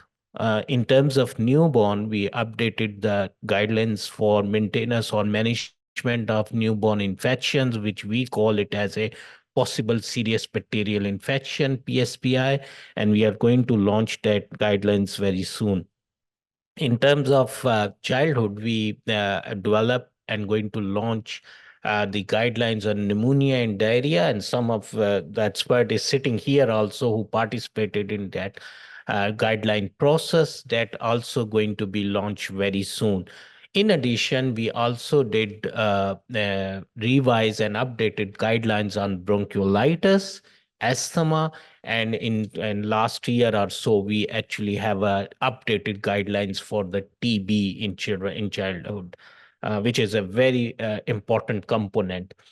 Having said that, the next step is, because these recommendations are not easy to implement, we should have a clear pathway for health workers to implement these recommendations. And fortunately, for pediatric population and young infant up to 2 months of age, we have IMCI, through which we can, and pocketbook. At the district hospital, we use pocketbook to implement these recommendations. At first facility level, we have IMCI to implement these recommendation. And at the community level, we have ICCM, Integrated Case Management, Community Case Management, through which we implement these recommendations. Because it's not easy to implement these recommendations, and we need a clear pathway for health worker at all level of care to implement these recommendation.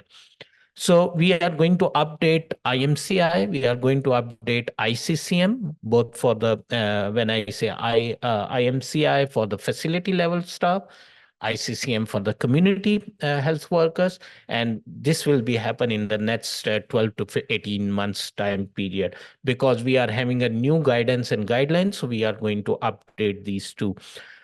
Pulse oximetry, because we are talking about, I'm not talking about other areas, we are going to see how we can incorporate childhood TB into IMCI, how we can incorporate bronchiolitis into I'm not talking about those issues. I'm just because there we are talking about pulse oximeter, and thank you very much for highlighting that. We should not consider pulse oximeter as a standalone intervention. Otherwise, we will kill this intervention very easily. We can prove that, okay, we have 5% of hypoxemia, then what?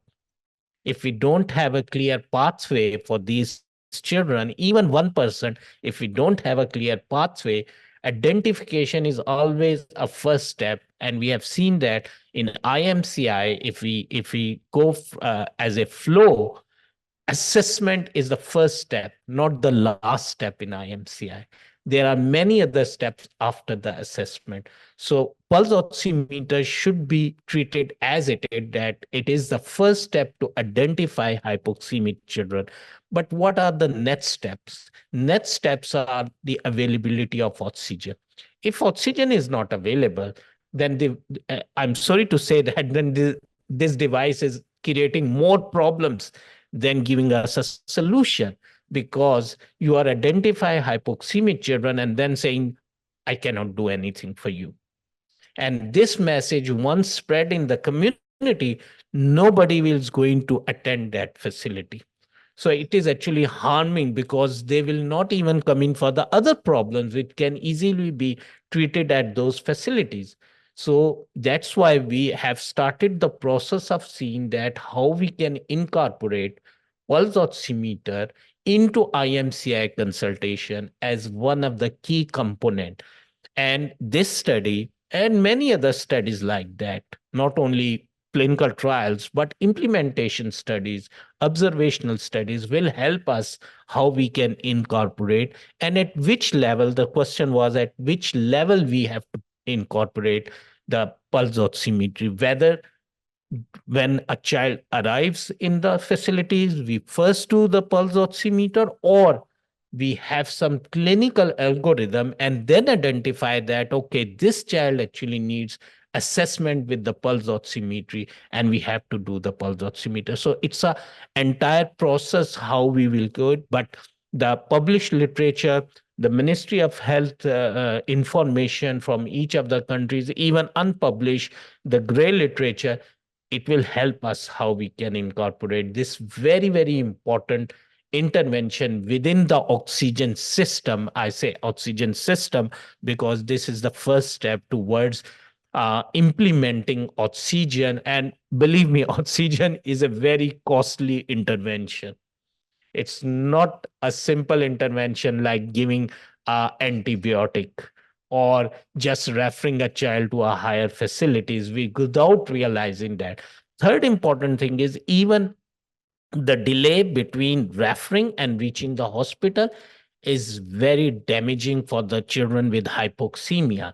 And we have seen that most of the deaths are actually happening during the transfer from the facility to a higher level hospital, where the availability of equipment such as pulse oximeter, oxygen, and antibiotics are available. So most of the deaths are even out of hospital, or they reach at a late stage in the hospital that even those interventions are not useful for these children. So keeping in mind all these challenges, which our panelists also highlight, we should have a robust design for implementing a pulse oximeter. If we see the path and Alima's study, it will give us some direction, but at the same time, be very careful that whatever we are learning from these studies actually is not giving us enough opportunity to implement it by tomorrow. We still have many things to resolve before saying that, okay, pulse oximeter can be implemented at the primary level facilities. Having said that, I think I would like to thank all of my panelists as well as all the participants here online for a great discussion. This will help us, many people like us, and donor agencies and technical agencies like WHO, who's producing the guidelines, and researchers also sitting here who know that, okay, where should we do the research to strengthen this important component within the context of IMCI. So once again, thank you very much for giving this opportunity to moderate this session. Thank you so much. I think now it's a break. Thank you. Thank you. Yes. Thank you, Yasir, and the Ministry of Health representatives on the panel. We have a 15-minute break, so we should be back to our tables at a few minutes past 11. Welcome back, everyone. So we now have our second topic. Topical discussion, which is state of affairs for pulse oximeter and CDSA introduction in observer countries, key gaps and opportunities. So here I hand over to Marine, who's responsible for European partnerships in ALIMA and formerly project manager for the AIR project. So over to Marine. Thank you very much. Hello, everybody. Okay, we start again. Thank you. So we will have another panel, and the panel previously was about the guidelines and the national guidelines and WHO managed by Yasir Nizar. And for this one, we will go a little bit deeper with observers country to understand the gaps and challenge. So what are the observers country? The AIR project and TIMCI project, we have started together in 2019. And we have driver project in many regions, East, West Africa, and India. And we have some common activities. And one of them was the observers country. The goal was to invite countries with focal points, and these focal points come from civil society, MOH, pediatrician, like technical people, and to bring them with our project. And they follow us since the beginning. And every year we invite them to present our project, but to understand also the challenge they have in their country and which evidence they need to introduce also the pulse oximeter in the health system. So today, we will discuss and we will have an update on where they are today with the introduction of pulse oximeter and CDSA in their country. So we will split the discussion in two parts. The first one will be with the West and Central Africa countries. And the second part will be with East Africa countries. So please, I will invite from Côte d'Ivoire, Claudine Diango, la directrice des soins infirmiers maternels.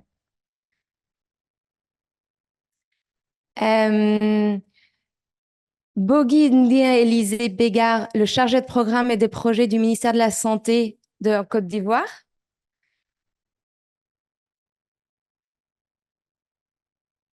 Merci Claudine de revenir.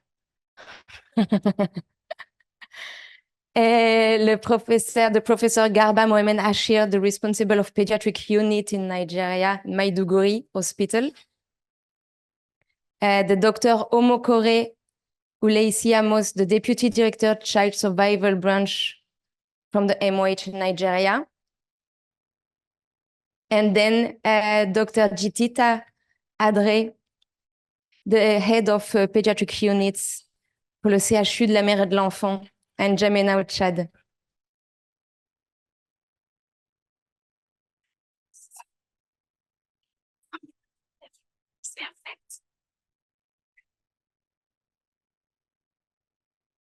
So if you are okay, we will start. So you can stand if you need to see the presentation. So we will have some slide support. And we will start with the Ivory Coast. Claudine, you can present. If you need the slides, you can have the slides here. But if you have it, I can do it for you.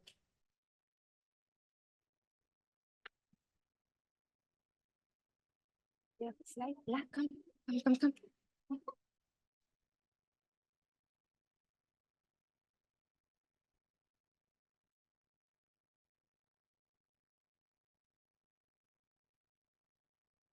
And I will do it for you. Je vais le faire pour vous.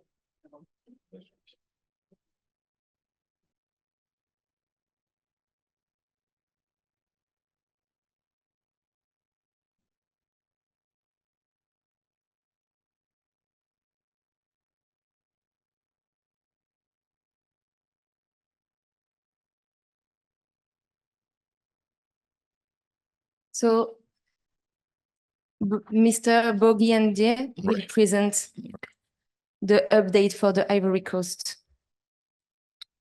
Bonjour à tous et à toutes. J'ai l'insigne honneur de vous faire part de l'économie de la présentation de notre pays, la Côte d'Ivoire. Donc, je suis ici avec la chef de la délégation, le docteur Django Nobo-Claudine.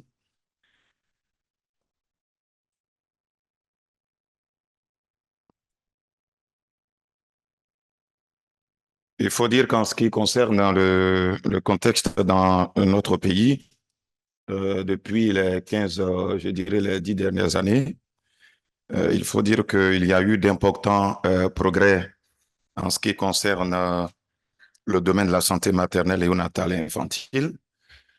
Juste il y a de cela peut-être 3 années, nous avons fait notre dernière étude de la démographie de la santé, le DSC 2021, et le taux de décès maternel qui était de 614 pour 100 000 naissances vivantes est passé à 385. En ce qui concerne la mortalité infanto-juvénile, qui était de 108, c'est passé à 74 pour 1000 naissances vivantes. Et la mortalité néonatale, qui était de 38, est passée à 30 pour 1000 naissances vivantes. En ce qui concerne les causes principales des décès néonatales, il faut dire que nous avons le cas des prématurés, qui constitue au moins 31,6%, l'asphyxie 27,5%, et les infections 20,2%. Ça, c'est une enquête de l'ENAP Côte d'Ivoire qui date de la période de 2018 à 2020. Donc, concernant les maladies respiratoires, il faut dire que l'utilisation de l'oximétrie, mais l'oxymètre de poule et du CDSA se présente comme, malgré tout, une intervention de premier plan. Concernant l'état actuel, il faut dire que l'oxymètre de poule est utilisé en pédiatrie en Côte d'Ivoire depuis 30 ans, voilà, pour surveiller la fonction respiratoire et ajuster l'oxygénothérapie. En Côte d'Ivoire, il n'existe vraiment pas jusqu'à présent une politique de soins clés, voilà, sur l'utilisation de l'oxymètre de poule. Donc, ce qui fait que l'outil, l'oxymètre de poule est seulement utilisé dans les structures de santé de niveau 3, c'est-à-dire les structures de santé universitaires ou bien les structures spécialisées. Toujours dans le cadre de l'état actuel, il faut dire que le personnel de santé se fie seulement à des signes cliniques pour détecter la détresse respiratoire. Donc, souvent, c'est quelquefois un peu difficile pour observer cela. Donc, ce qui fait que l'hypocémie est souvent retardée, voilà, dans la prise en charge des enfants. Donc, l'oxymètre de poule est le plus souvent mise à disposition du personnel de santé par des responsables des hôpitaux, comme je le disais tout à l'heure, dans les structures de santé du niveau 3. Concernant les principaux catalysateurs et opportunités, il faut dire que pour l'aspect des catalysateurs, pour parler des intérêts, donc pour mieux diagnostiquer en Côte d'Ivoire une hypoxémie chez l'enfant, dans l'OMS, nous avons recommandé l'utilisation de l'oxymètre de poule dans le protocole de la prise en charge des maladies de l'enfant. Mais malgré cela, il faut dire que la promotion n'est pas faite en tant que telle. Il est vrai que L'outil est peu coûteux, mais simple comme utilisation et pour donner rapidement un diagnostic fiable de l'hypoxémie.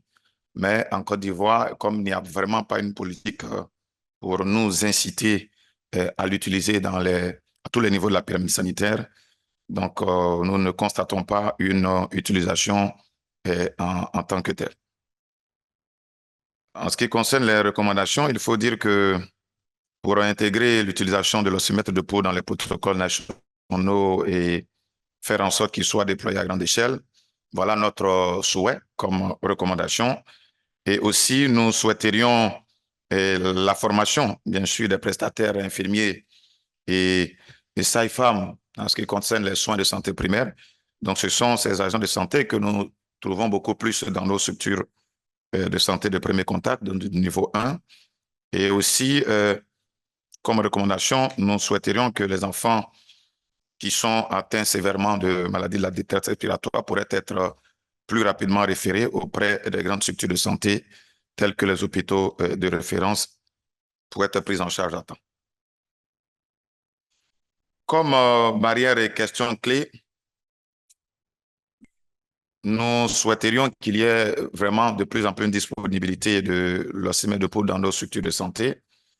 Il y a aussi comme barrière l'absence de politique de soins clés sur l'utilisation systématique de l'oxymètre de poule.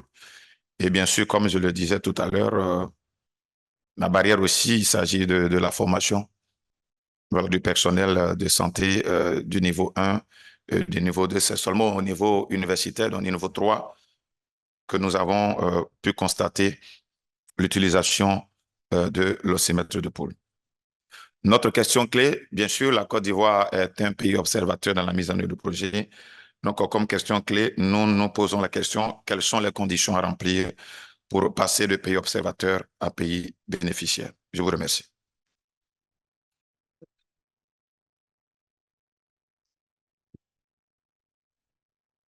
Merci beaucoup. Je vais juste continuer en français, comme tout le monde a déjà les casques. Est-ce que vous souhaitez compléter un petit peu l'intervention?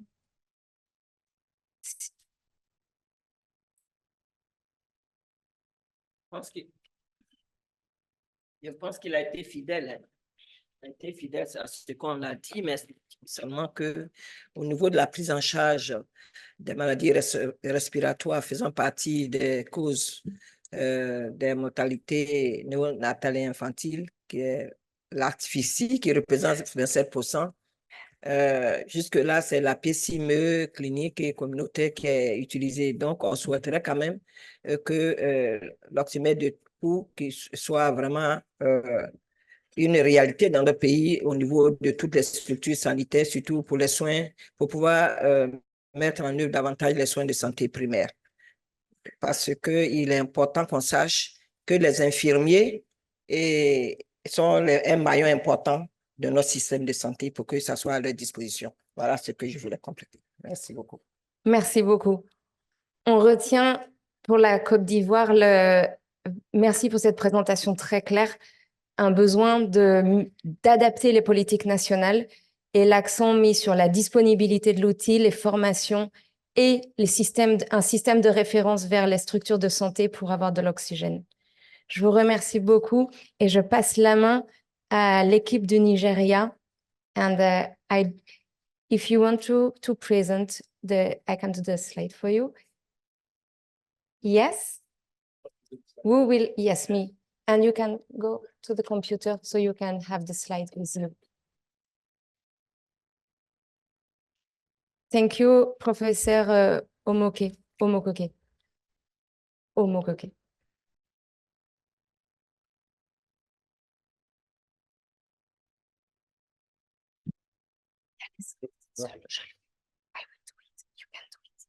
Okay. Okay.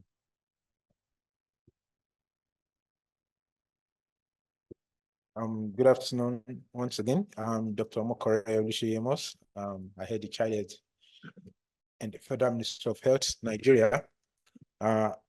Nigeria adopted IMCI in 1997. It has been our policy strategy to reduce under 5 mortality Nigeria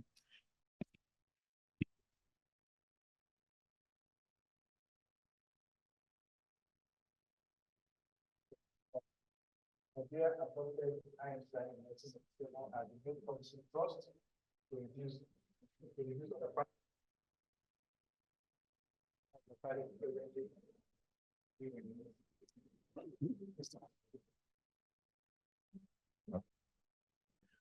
So let me start again. As you have seen on the wall, I'm Dr. Mokoreli Siyemos. I head the child health in the Federal Ministry of Health, Nigeria. Nigeria adopted IMCI as the main policy trust for reducing under 5 mortality.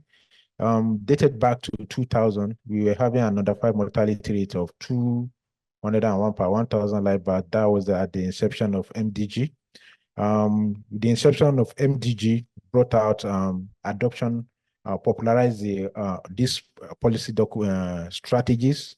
With the implementation, we were able to reduce the under 5 mortality rate to about 158 per 1,000 live birth as of 2008. In 2013, the under 5 mortality rate was reduced to 132 per 1,000 live birth. Presently, 129 per 1,000 live birth. Presently, we have an under 5 mortality rate that is hovering around 132 per 1,000 live birth.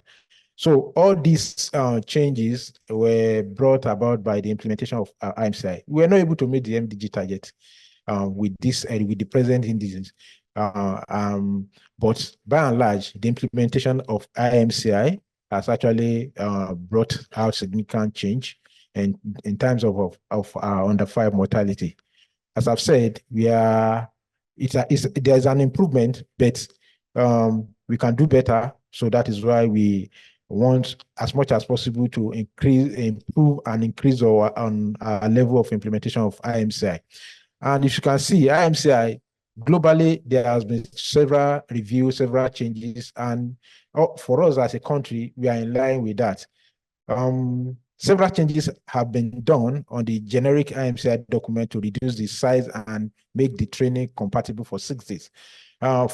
Previously, when IMCI first came into Nigeria, it used to be an 11 days program, but with the review, Nigeria was able to reduce it to the bulkiness of the document to a training that is compatible for 6 days.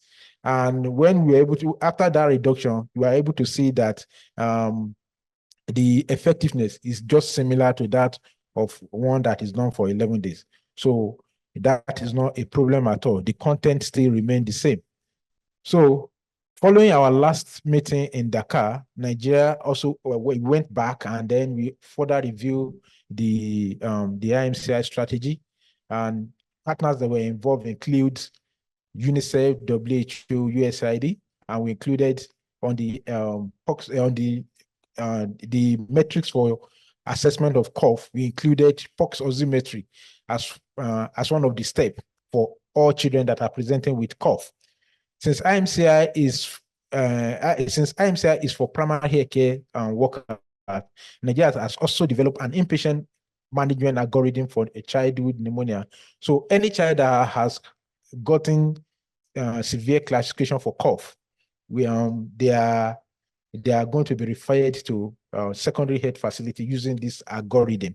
So you can see that using through the continuum of care, looking at the referral pathway from the community level to the primary health care and to the facility level, we've actually put in an intervention that will help us to reduce pneumonia-related deaths.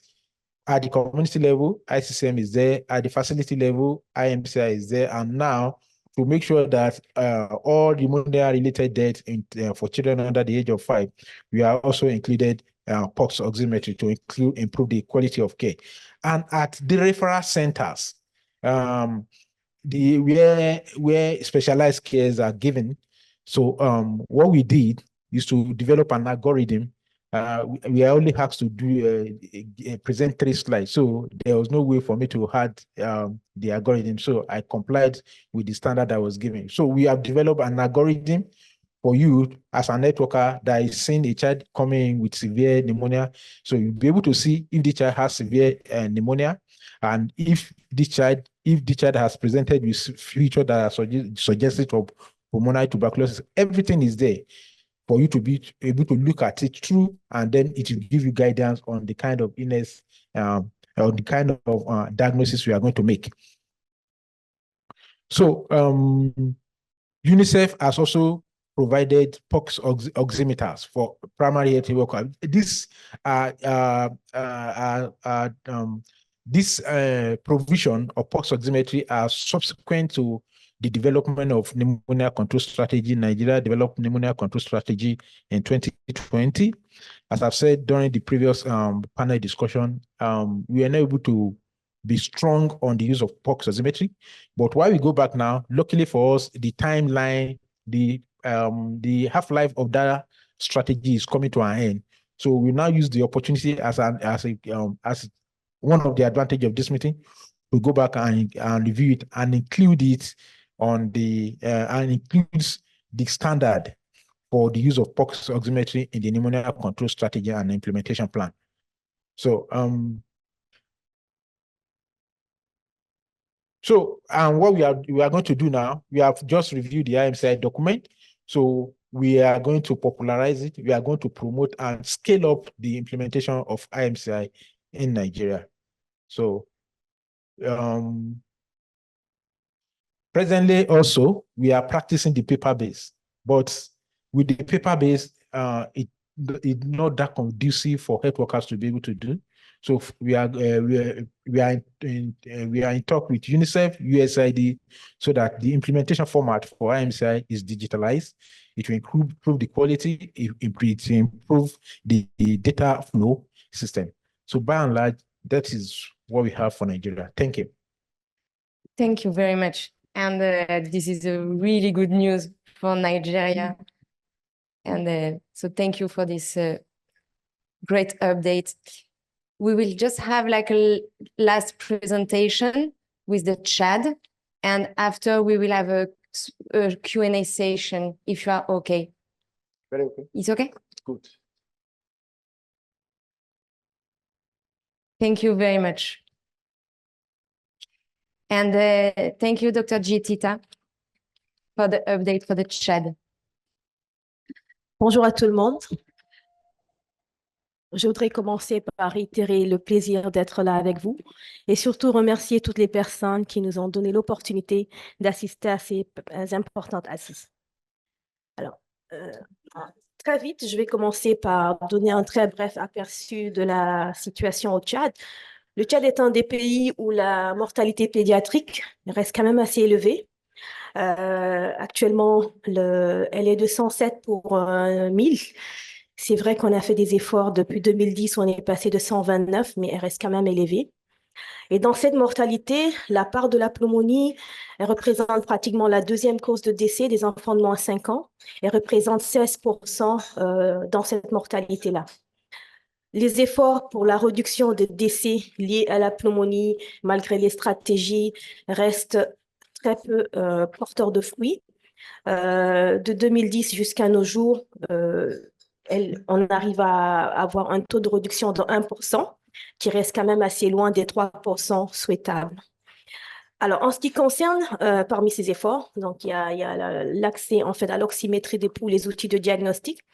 Et l'État, malgré son engagement, peine quand même assez, parce qu'à l'état actuel, il n'y a pas de politique claire d'adoption ou de mise en œuvre d'une introduction à l'échelle nationale de l'oxymètre de pouls. Les oxymètres de pouls sont quand même pris en compte dans le cadre de plans de développement des structures sanitaires à travers leur introduction. Et depuis 2023, on a mis en place une stratégie de lutte contre la pneumonie et l'oxymètre de pouls est vraiment au centre dans cette stratégie, ainsi que les dispositifs d'oxygène. Hein. Et donc, dans ce cadre-là, il y a une envie de disponibiliser les oxymètres de pouls dans toutes les formations sanitaires et aussi, en fait, l'installation des centrales d'oxygène. Il y a 3 projets d'installation de centrales d'oxygène qui sont quand même assez avancés, mais le pays compte quand même fournir les 23 régions en centrales d'oxygène. Alors, le budget, c'est à travers l'État et surtout les partenaires financiers. Ça, c'est en ce qui concerne l'état actuel.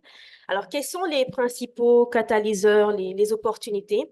En termes de catalyseurs, c'est surtout en fait cette stratégie de lutte contre la pneumonie où quand même en fait les choses sont assez bien identifiées de manière assez claire.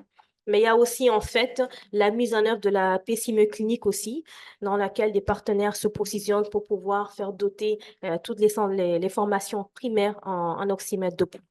Il y a aussi en fait cette politique d'extension de sites de prise en charge pour les nouveau-nés à travers le pays, par la mise en place d'unités de néonatologie et unités de soins maternels kangourous. Et dans ce cadre aussi, il y a une politique de disponibilisation des oxymètres de pouls. Il y a aussi l'extension des réseaux SONU dans à peu près 109 maternités. Et on pense être optimiste que dans ce projet aussi, on devrait pouvoir disponibiliser les oxymètres de pouls. Donc, l'opportunité, c'est surtout en fait ces plaidoyers qui restent quand même assez forts. Quelles sont les barrières? Alors, les barrières, c'est comme je le disais en introduction, c'est toujours, malgré l'envie, il n'y a pas une politique qui est très claire. L'État est là, mais il n'y a pas vraiment une politique très claire en faveur de l'introduction et de la généralisation de ces outils-là. Le deuxième gap, c'est surtout le financement, la question qui reste quand même assez cruciale. Et si jamais le financement est, c'est aussi l'autre étape, c'est qu'une fois les choses sont disponibilisées, c'est surtout en fait la question de la pérennisation. Donc ça, c'est à peu près les principaux gaps. La question que j'aurais en tant que pays observateur, c'est peut-être pour les pays qui sont déjà un peu avancés, quels sont les retours, les partages d'expériences dans leur démarche d'introduction de pouls qui pourraient nous donner des idées pour que nous puissions avancer un peu plus vite dans ce sens-là. Merci beaucoup. Merci beaucoup, Dr. Jetita, pour cette présentation très claire. Je continue aussi un tout petit peu en français. Donc, pour résumer, on a vraiment des états d'avancement assez différents entre une demande de politique nationale claire qui fait un peu écho au panel précédent et ensuite une mise en œuvre effective et des partenaires avec des partenaires techniques et financiers.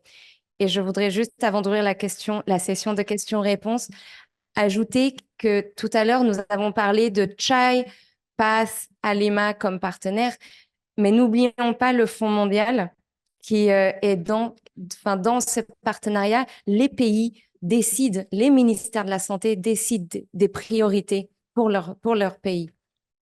Voilà, donc je conclus juste là-dessus pour ouvrir la session. Donc, n'hésitez pas si vous avez des questions.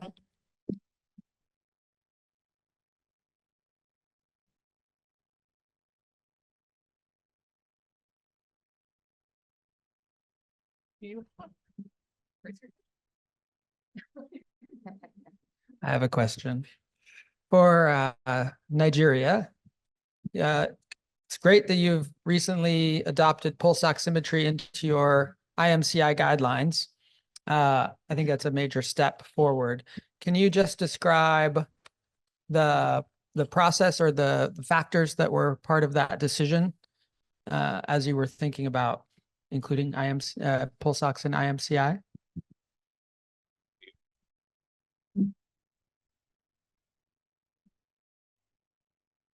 Okay, thank you. Just like my colleague has clearly stated that Nigeria has actually adopted that as part of ongoing review in the IMCI strategy. That means it's going to actually feature in the training materials and training modules. First of all, just like he rightly said regarding the burden of under 5 mortality and the contribution of which pneumonia is actually contributing. You know, looking at then, if you translate that into numbers in Nigeria, this is actually quite a huge burden. And we felt that, again, most of the cases of pneumonia that are actually dying are those that are severe with complication vis-a-vis with pulse oximeter. So it was certainly going to be wise investment if you are going to actually prioritize your resources in getting those cohort of children that actually account for the large mortality, which are actually the severe case. And one of which ways to really assess and know the severity with some degree of precision, you agree with me, is through the use of a non-invasive tool like pulse oximeter, which is actually the entry point in terms of knowing those that have, and of course, referral where medical oxygens are not available. So much investments has actually been put based occasioned by the COVID-19 opportunity. And Nigeria is rapidly expanding access to medical oxygen, especially at secondary, tertiary level. So that gave us some degree of confidence that even if it's actually assessed, there is tendency to actually refer, knowing fully that Nigeria operates a tiered health system. Ours is actually 3-level, and a federal system that has the secondary and the bulk of the primary health care facilities at the state level, which is like regional or counties in some of our countries. So we have the opportunity in terms of that. And also, we factored some of the other opportunities that we do exist, just like we've stated earlier on. Other policies are speaking about the medical oxygens, and we said the COVID-19 related policies, policies of pneumonia, policies for medical oxygen supply. They exist. So it's an opportunity for us. And as he said, a lot of review of our existing policies are happening. So again, an opportunity to incorporate. Then lastly, people talked about funding. Funding, how can we actually fund and maintain these resources? Nigeria has a dedicated funding mechanism through the national income that is coming, called the Basic Healthcare Provision Fund. That's actually a fund that is dedicated and is accessible to primary healthcare facilities and give them a kind of autonomy to dictate and decide how to spend the money vis-a-vis on their priority. So we have piloted similar project in NSHIP, and facilities have seemed to have some confidence in even making some procurement of essential equipment that they do have. So putting all these opportunities in place, we felt that if it is actually in our relevant policy documents and we start implementing, certainly is going to actually provide us with some quality improvement in quality of care that we have. And healthcare providers already at different levels, especially tertiary and secondary, already have a handheld devices, even though we are talking about the quality of issues, but they are confident they are making diagnosis and feel they are providing some better opportunities to the patient. That's basically the impetus that we have and the confidence that we have in putting this into place. Thank you.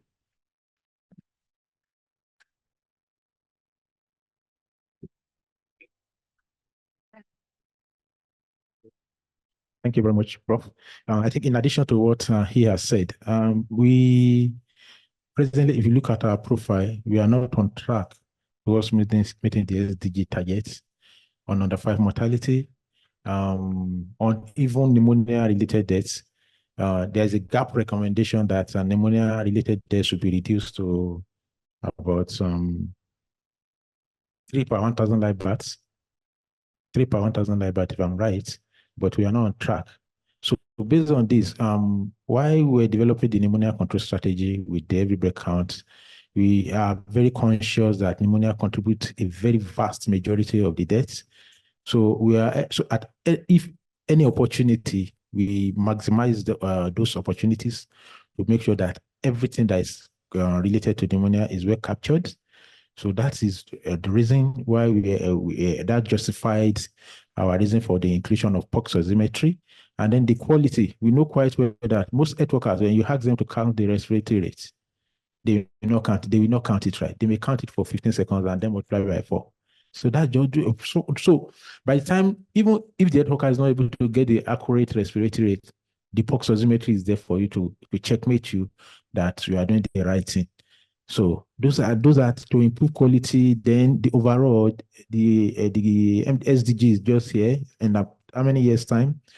5 to 6 years time, we are there.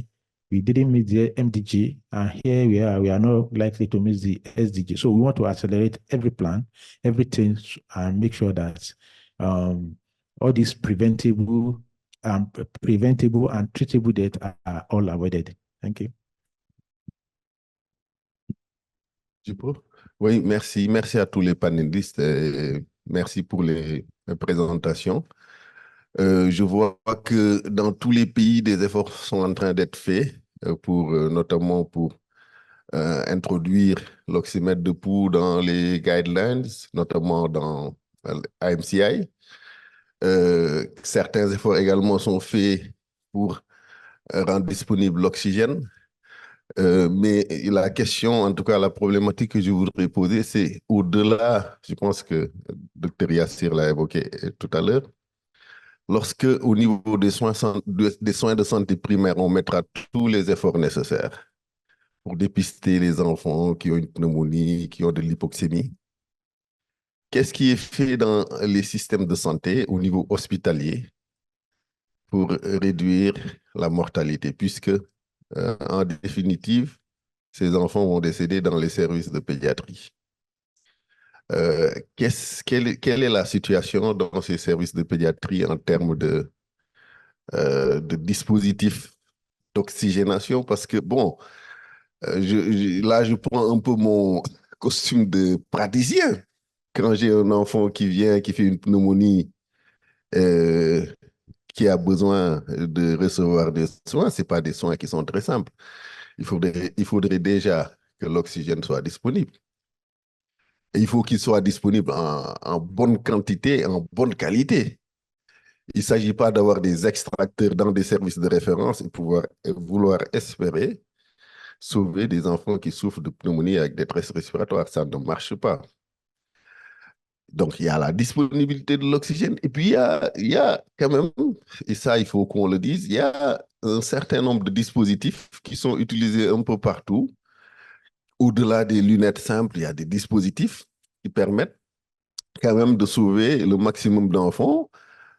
C'est toutes ces techniques de ventilation non invasive qui sont actuellement recommandées un peu partout, les lunettes haut débit, la CPAP. Je pense qu'il faut quand même qu'on pose ces débats-là au niveau des centres de référence. Sinon, tous les efforts qui vont être faits en périphérie avec des enfants qui vont être transférés au niveau des centres intermédiaires ou de référence, la prise en charge ne va pas suivre à ce niveau-là et la mortalité va se faire à ce niveau-là. Donc, je pense qu'il faut avoir quand même des réflexions un peu plus globales qui prennent en compte le niveau primaire, la détection précoce, les conditions de référence, mais également les conditions de prise en charge au niveau de ces centres de référence, qu'il s'agisse de la disponibilité de l'oxygène, en qualité, parce que, bon, quand tu es un centre de référence et que tu n'as même pas de centrale d'oxygène et qu'on te réfère des enfants qui sont graves et que tu comptes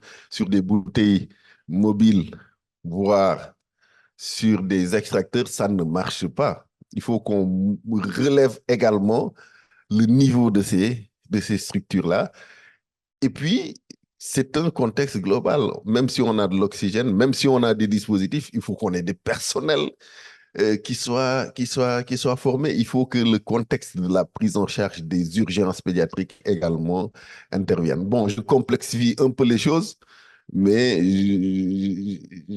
à mon avis, la problématique de l'oxymètre de pouls au niveau périphérique est le début du problème. Après, sur toute la chaîne, il faudra quand même essayer d'améliorer la qualité pour espérer avoir un impact sur la mortalité.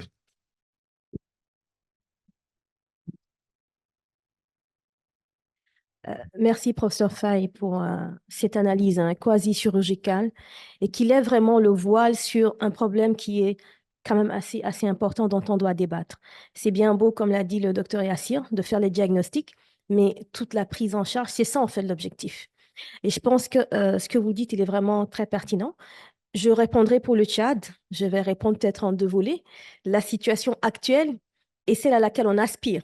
Alors, la situation actuelle, c'est un peu le côté négatif. En termes de centrale d'oxygène, je pense que pour tout le Tchad, on en a deux. Une dans mon hôpital et une dans un hôpital qui avait, c'était pendant le Covid, ça, c'était aussi les éléments qui ont permis de booster la production. Mais dans le document, comme je l'ai dit, dans ce document de stratégie de lutte contre la pneumonie, L'objectif, c'est de pouvoir construire des centrales d'oxygène dans les 23 régions du pays. Donc, ça, c'est un. Mais en fait, au-delà de construire ces centrales, c'est aussi, comme vous l'avez dit, en fait, c'est la disponibiliser, le personnel. Je donne l'exemple de mon hôpital. La centrale est là, mais elle a des problèmes de panne souvent. Et après, je reste toujours quand même à l'état d'oxygène qui est donné avec des bouteilles d'oxygène. Je n'ai pas de distribution centrale. Donc, ça pose souvent le problème des manomètres. Ça pose souvent le problème de rupture sur un enfant qui peut être déjà branché. Et donc, ce qui fait que parfois, les médecins ont peur de faire certains actes de ventilation parce que si jamais l'oxygène, il y a une rupture, ça pose quand même problème. Vous avez dit aussi, en fait, au-delà des moyens basiques, c'est aussi, en fait, aller plus fort que des moyens un peu plus agressifs pour pouvoir sauver plus d'enfants. Effectivement, ça pose le problème de l'acquisition de certaines techniques d'oxygénation, les CPAP, qui quand même restent à l'état très primitif. Aujourd'hui, au Tchad, la seule unité de néonatologie, c'est l'hôpital où je suis et qui en a que 3 CPAP, alors que elle est pratiquement quasi insignifiante. En pédiatrie, nous n'en avons pas.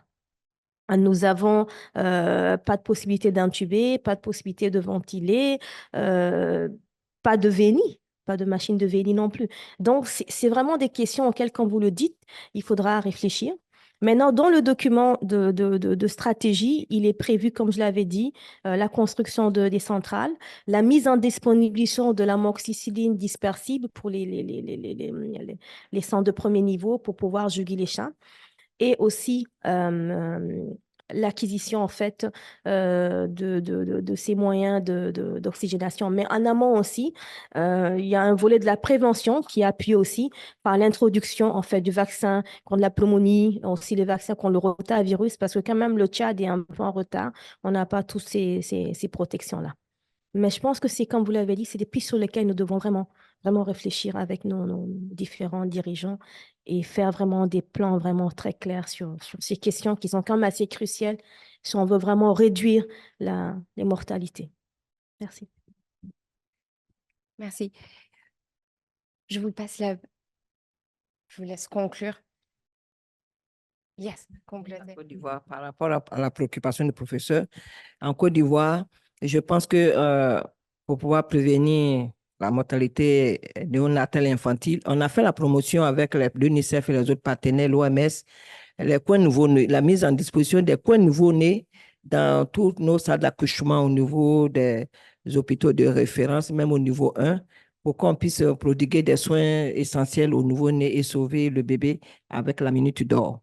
Et puis faire en sorte que la centrale d'oxygène est en train d'être adoptée chez nous parce qu'on vient d'inaugurer par le ministre de la Santé une centrale d'oxygène pour pouvoir alimenter les hôpitaux de référence. Donc, voilà un peu ce que je voulais ajouter. Thank you very much. Yeah, last one. Yeah. I think just to concur what you have said, basically, discussion is about having a holistic and integrated approach to management of child condition, not actually to look at just the pulse oximeter, and of course, looking at the supply chain for medical oxygen and other support that are available. I think that's quite contextual at all levels.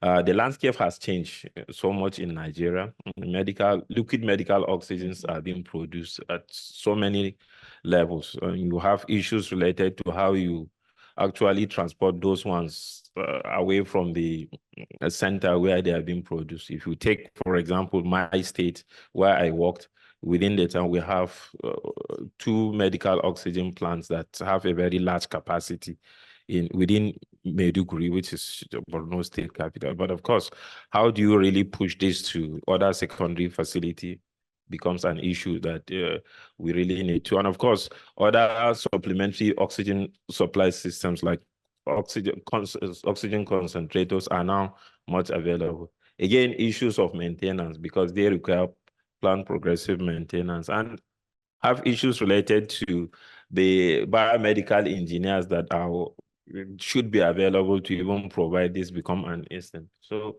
a lot is being, we are actually introducing it, we are learning, and we are looking at the issues as they come head on. We are going to be addressing them. This is an opportunity that we are actually taking. Thank you. Thank you very much. Thank you. Thank you all panelists for this presentation. And we see again that the diagnostic tools is not alone. It comes with the oxygen system, and to have a good diagnostic is essential, but to treat is vital. I completely agree, and thank you again. So thank you.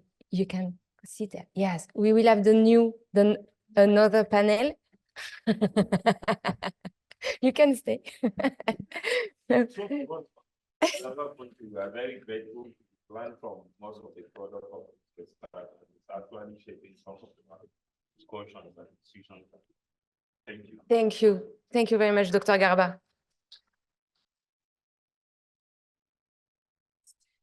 Yeah. Yeah, I have it. Yeah. So we welcome now the East Africa countries, Malawi, Uganda, and Zambia, with for Malawi, the Ministry of Health, so from the MOH, IMCA manager, Humphrey Snorna. I'm so sorry for the name. And George Jobe. Sorry for your name. And for Uganda, Robert Mutumba, the Principal Medical Officer Reproductive in Infant Health Division from MOH. And Sabrina Kitaka, the Senior Lecturer Pediatric Health Specialist for the Department of Pediatric, Makerere University. And for Zambia, Sitali Maswenyeo, the Chief Medical Officer.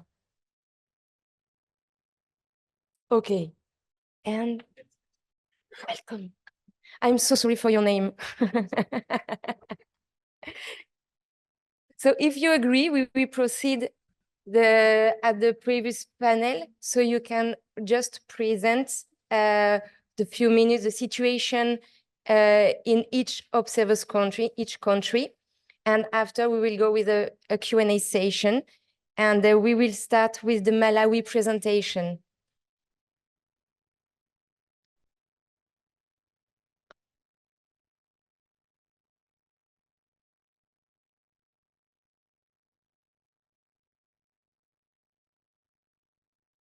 Yes, yeah. It's okay.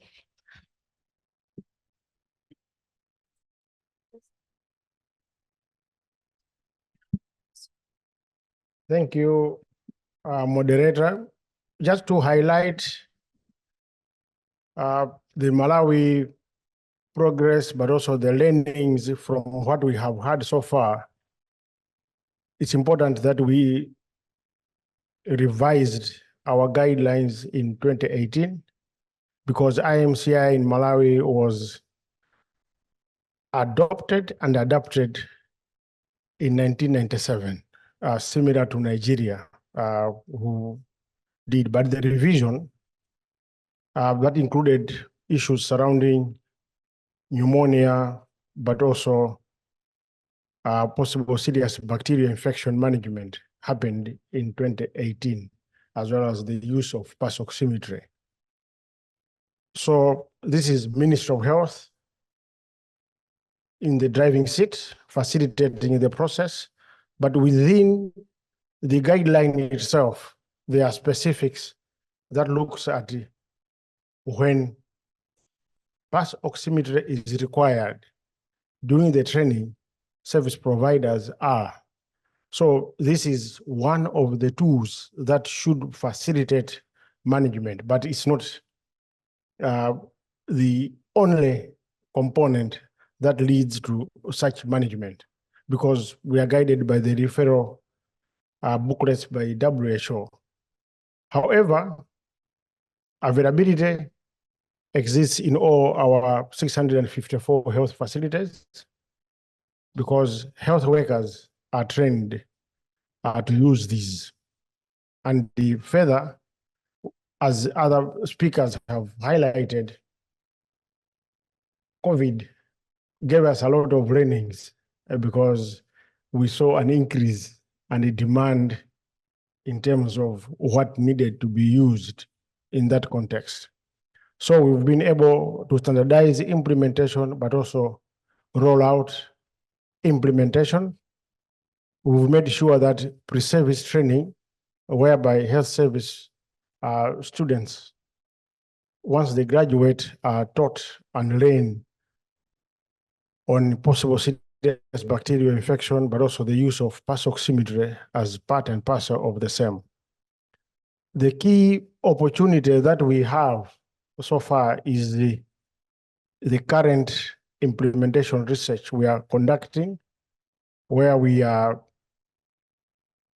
increasing or trying to increase coverage on pneumonia by community health care workers at community levels through one of the instruments being given out and be used is the pulse oximeter itself.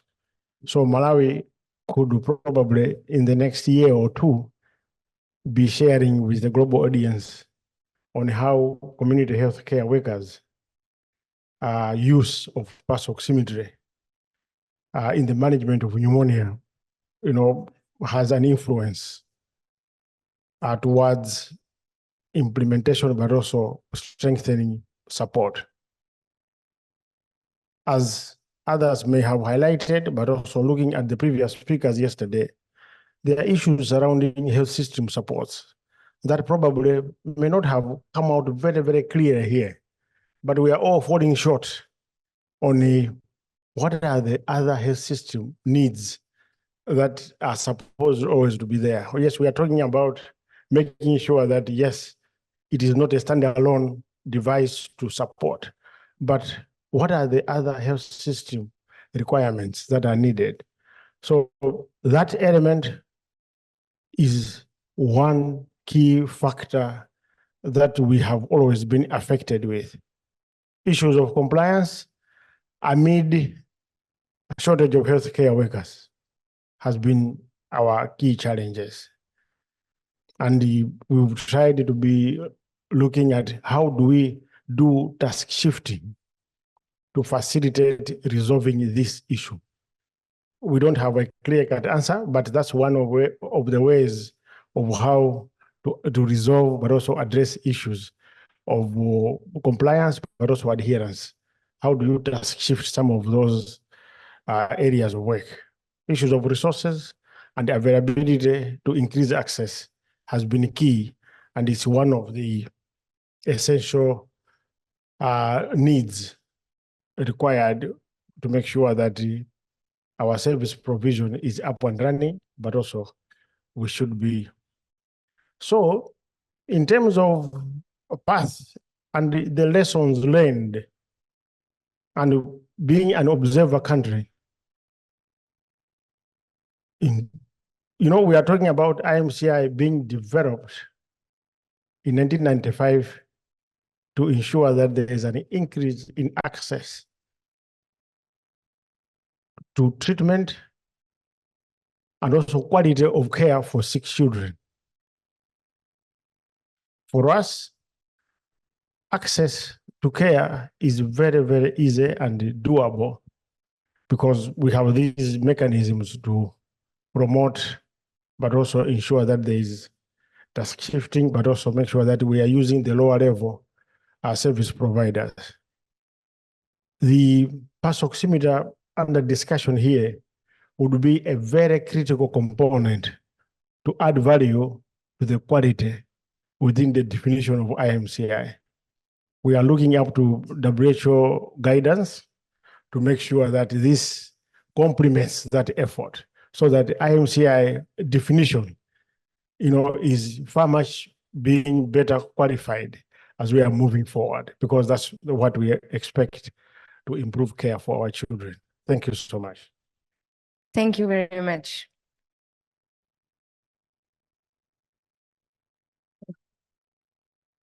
Thank you very much. And if you agree, we will continue the presentation and keep your question for after.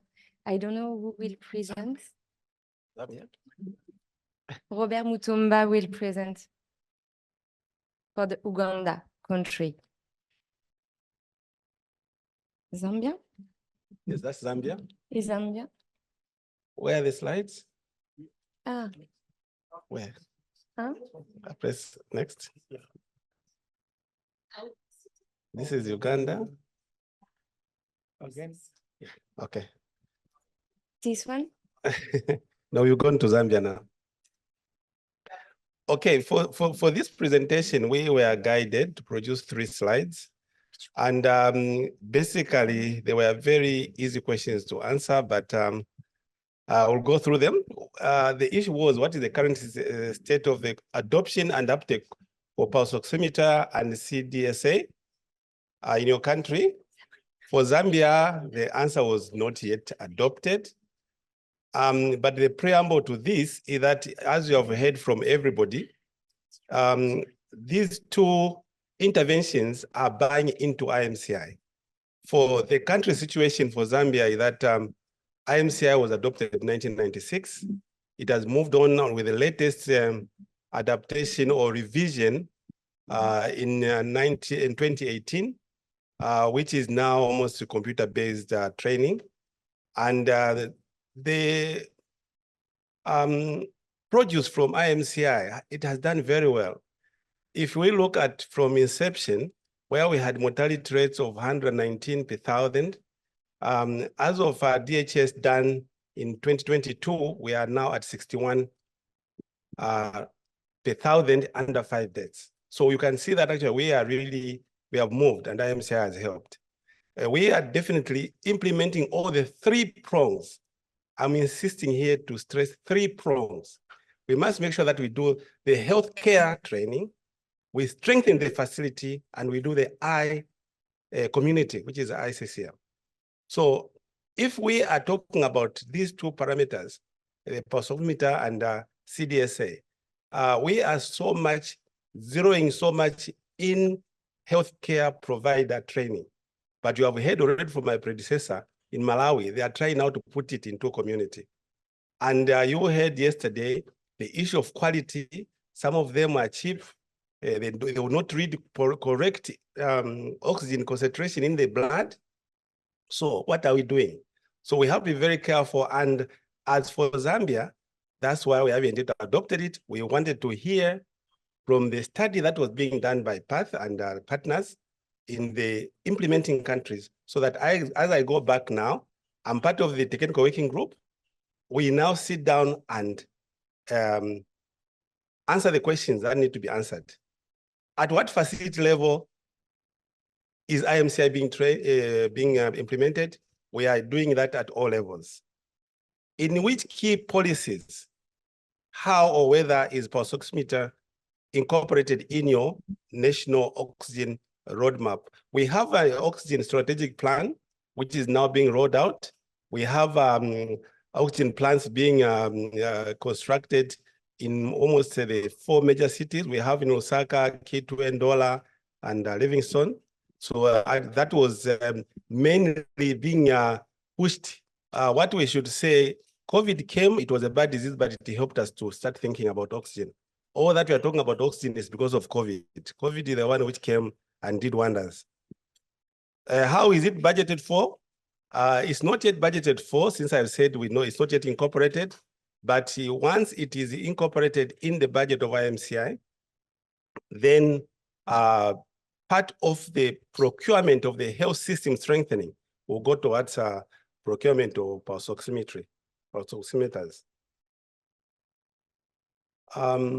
What are the key learnings and recommendations you'd like to share from your nation work to introduce literally the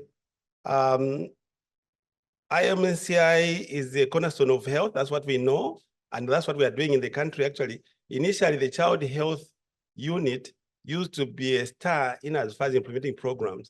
But now, with the issue of partnership, maternal mother had to come in, and now we have got that partnership, which is in the ministry. And we hold meetings almost every month. And it is through those meetings where there's advocacy, where there's selling. So this study, which has been done, the results we will sit down as a technical working group, look at them and see the results and then present it at this technical working group. And it is from that meeting, which is chaired by the minister, where now it will be adopted. What is working well?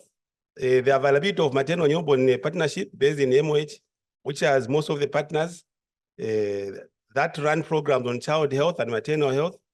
These partners include the UN system, hence presentation opportunity to present these good results from the TIMCI implementation countries. This will result in advocacy for introduction and scale up of POs and CDSA. So you can see there now that we need to go and present the results, and as a team and partnerships, now we find who can help us to implement. So what are the barriers to introduction? At the moment, we don't have a policy, so the issue is policy is very important.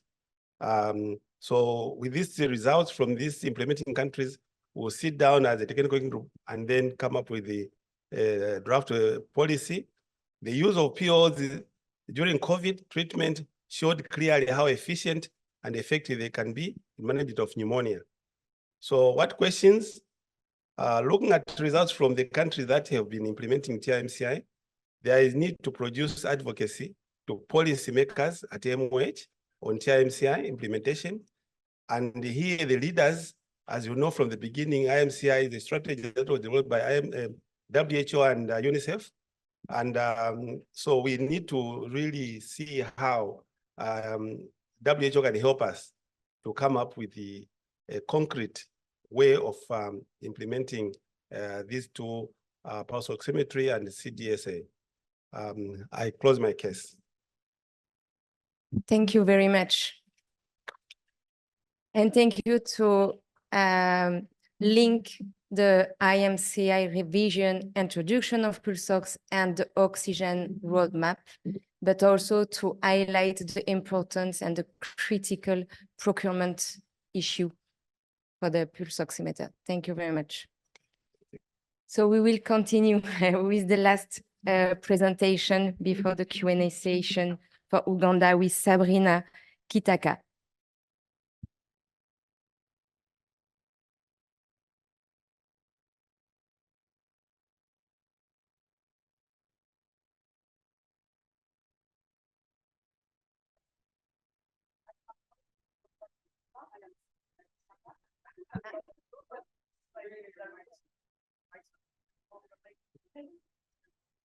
Oh, I was just saying I'm not Robert Mutumba, I'm Sabrina Chitaka, but Robert Mutumba is in the room. He could stand up for recognition. We've been representing Uganda as part of the observer countries. And I'd like to say that Robert was recently working in the maternal, newborn and child health, but there's been attrition. He's been promoted to become an assistant commissioner supporting the AIDS control program. So congratulations, Robert. With that said, you'll see that these are some of the challenges. When people are trained, then they are stolen by other, programs, and then you need to retrain other people. We do know that pneumonia contributes to 10% of the under 5 mortality in Uganda, and at least 25 children die of pneumonia in Uganda on a daily basis. There's been a significant rise in pulse oximetry use, and I quoted data from Professor Freddy Sengoba, a paper presented this year in 2024, and then from the Uganda Health and Demographics Survey that showed even in the lower facilities, initially the uptake was very low, but now it's gone up to 88% throughout the country. And also we see that there's been trends in reduction of childhood mortality. Our UDHS is now updated to 2022, but you can still see that since 1996, when we introduced IMCI, the mortality rates have really gone down. We have enablers, and the government of Uganda has been scaling up approaches to protect, prevent, and treat pneumonia and diarrhea among the under 5s since 2012. The picture you see here is our national champion, our Minister of Health, Dr. Jane Ruth Acheng, who signed on this document, the oxygen scale-up plan to improve oxygen availability to all health centers in the country. However, we do understand that the national budget for health is low. We haven't reached the Abuja, declaration of 15%, and that really affects our health budget. We have the plans, we have the policies, but implementation is still a challenge. We need additional efforts, including scaling up IMCI protocols and training. We've had training even to the level of community health workers. But as I said, there's a lot of attrition. When people are trained, they move on and you still need to train. We lack the CDSA. We were quite impressed when we visited Kenya, and we found that even at the lowest health facility, they were using the CDSA tools. We don't have those in Uganda, and would love to have them. So for us, that's a lesson we learn, that we need not only to plan, but to purchase and scale up. But what are the scale-up plans? The scale-up plans are going to come a lot from the planning and also the budgeting. We need to convince our government that the CDSA tool works, that pulse oximeters are important, but also from this discussion that we've held over the last 2 days, we appreciate that not all pulse oximeters are functional for children. This the thumb pulse oximeter is not very valuable for neonates, and so we need better devices for the neonates especially. We know that neonatal mortality contributes highly to the under 5 mortality, and so if we do not plan for that particular age group, then we are not going to reduce the infant and even the under 5 mortality moving forward. So with that said, I'd like to say thank you. Thank you to the TIMCI for including us as an observer country. Congratulations on this grand presentation of results. And we hope that after this interaction, we'll be able to scale up not only in the observer and implementing countries, but to all over all the countries that contribute to the 5 million children who die on a yearly basis. Thank you. Thank you very much. Do you want? Yeah.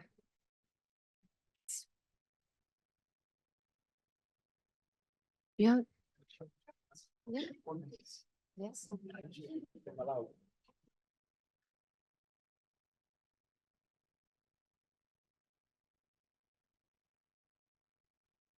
Thank you very much. My name is George Jobe. I come from civil society organizations.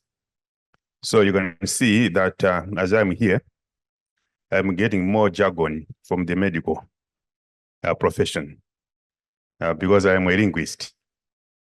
My jargon is the linguistics, semantics, psycholinguistics, and the like. So I want to make some additions to what my colleague has said, that from COVID-19, one of the gains that Malawi has made is the increase of oxygen plants in all the regions in the country, which contributes very positively to the initiative. And also on some of the efforts, my colleague Doransona talked about the inadequate workforce. I would want to say that as the civil society organizations doing advocacy and social accountability, we have been lobbying for more funding to the health sector. Our benchmark has been the Abuja declaration, which Uganda also mentioned, where Malawi has been failing to reach the 15% benchmark. But for the first time this year, it has reached 12.2%, which has been remarkable. And we believe if we reach the 15%, and then go beyond that and reach the WHO per capita allocation of $86, some of the challenges surrounding child health could be looked into. And on human resources for health, we have been advocating, especially on the IMF wage bill, that the health sector needs to be exempted, should be considered, because sometimes when we go to the Minister of Health or to government, we are told there's IMF wage bill, which must be adhered to. Some of the opportunities that as a civil society organizations, in addition to what the minister has shared, we have been looking at is firstly the Abuja itself, because in social accountability, you refer to something which is existent. So the Abuja Declaration, the WHO per capita recommendation, the universal health coverage agenda, to us, it is also an opportunity that we have made use of. So to add, this is what I wanted to make. Thank you very much. Thank you very much, Mr. Jobe.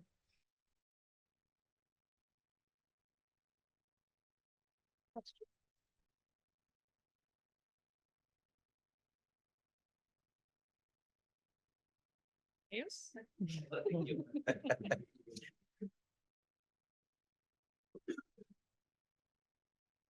Okay, Mila, thank you, the panelists, for giving us what is happening in your countries.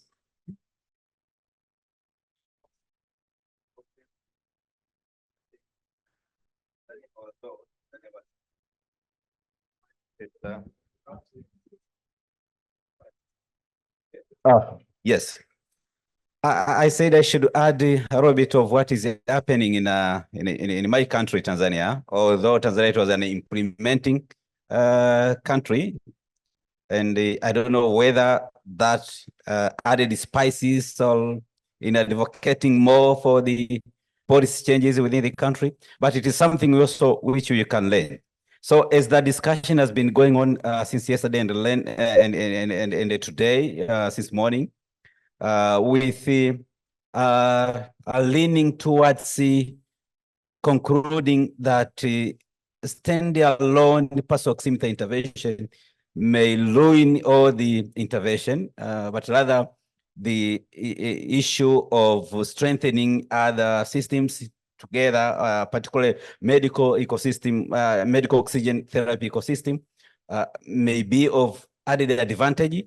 So in Tanzania, we had that approach, and we advocated, and luckily that our government had implementing partners advocacy on how we can strengthen the medical oxygen ecosystem in totality, and in that way also including the personal oximeters. So we had three important policy documents or guidelines which have been developed in that. And those have been developed pending the TIMCI result, okay? So we had TIMCI research going on, but we were advocating for the medical oxygen therapy ecosystem in the country. So the first document was the oxygen roadmap, 5 years roadmap. This shows how the government plans to invest in medical oxygen therapy. And in that document, there is pulse oximetry highlighted and also quantified in terms of what the government is looking forward to have the number of pulse oximeters at each level per facility, from the dispensary health centers, district hospitals, up to the national level. So that way, pulse oximeter, it is highly quantified and highlighted, though it was not taken as a standalone intervention, but rather within the oxygen roadmap. Another document, it is the National Medical Oxygen Therapy Guideline, This also itemized the number of pulse oximeters and the guiding how pulse oximeters should be used in the management of patients, most important, those who need medical oxygen. Then another important document is the national indicators, which my colleague from Ministry of Health said. This also is a national document. I mean, all indicators related with medical oxygen has been developed. Now, in that pool of medical oxygen indicators, we have three important indicators for pulse oximeters. So if we take this as a standalone intervention, it may be difficult to advocate it to our ministries. Okay, that's okay. We should have the guideline for pulse oximeters per se. I mean, it may be difficult for us to go through. But rather, if we take it as the way it has been suggested this morning, that is to be not a standalone intervention, but rather incorporated into the medical oxygen ecosystem, we may go through, because nobody denies the importance of the medical oxygen therapy, of which pulse oximetry is part and parcel of it. So this is Tanzania's experience, which you can also borrow. My friend from Zambia should not rely on the TIMCI result, but we have other evidences and which we can rely on it to advocate for the pulse oximetry. Thank you. Yes.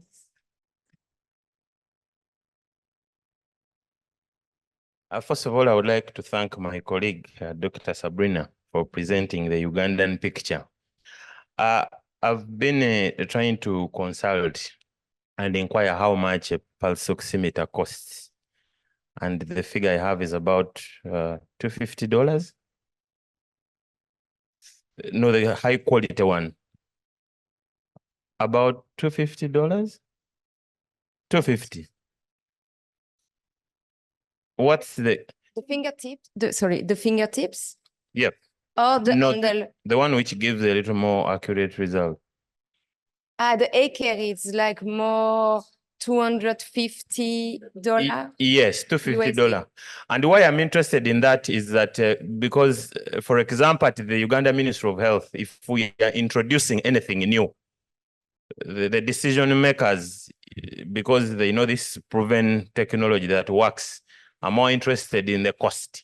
That's really why what they will ask you. What will it take us as government to approve of this, introduction?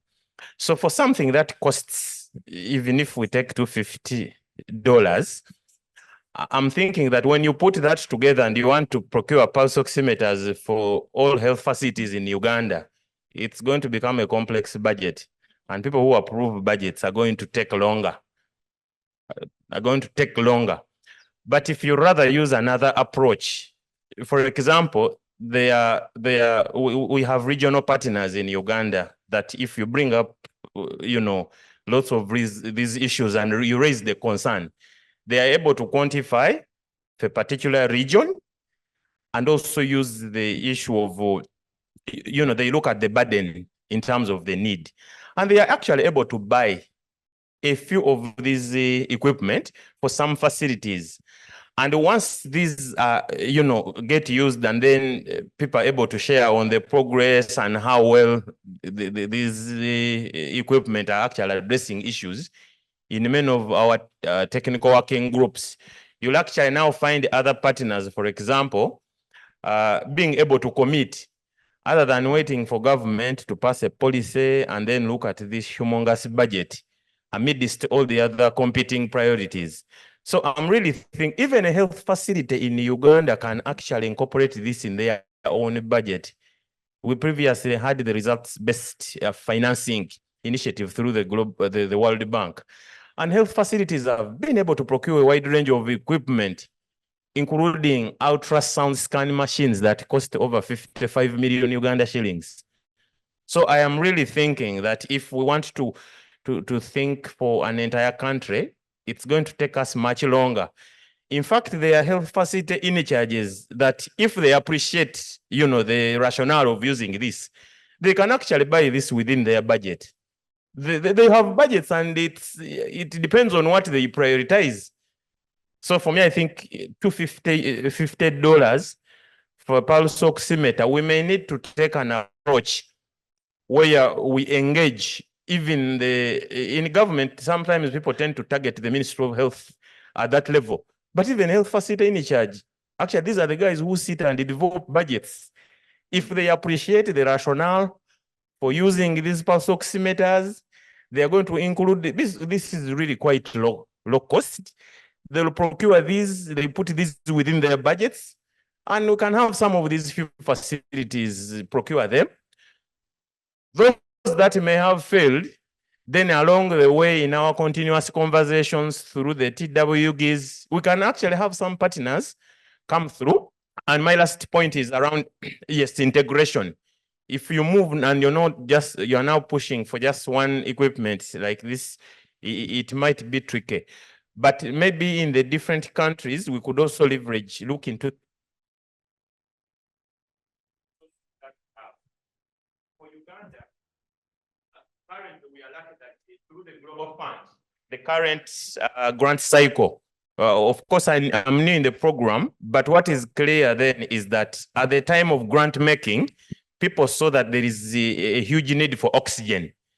So right now, as we speak, we have resources through the Global Fund grant to procure oxygen plants and piping for about 30 hospitals in the country. So we think this is going to be very great, because even we are talking pulse oximeter is going to be used to detect.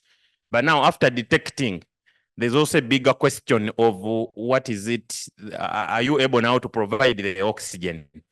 So leveraging and tapping into other funding envelopes in a country, like a Global Fund grant, if you have, could come in handy in helping actually procure. Thank you. Thank you very much. Okay. What is that if you the primer that was mentioned earlier today has a lot of information for the financing component and the cost. So definitely look there, and we can definitely talk about that more. Yeah. I don't know how much time we have.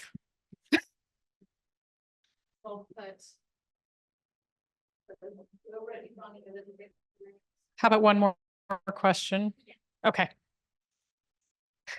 Do we have some responses first? Yes, Go please. ahead. Hello? For me, for Zambia, I want the implementing countries to help us. At what level should we introduce pulse oximetry? That's the question I'm asking. If we had Malawi, they have said they've done it in the communities. You guys who are doing the study, you're doing it at the primary facility health level, you had, and then you picked very little children who have, yes, we had low oxygen in the blood. So at that level, that is not efficient and effective. So where do we introduce the tool?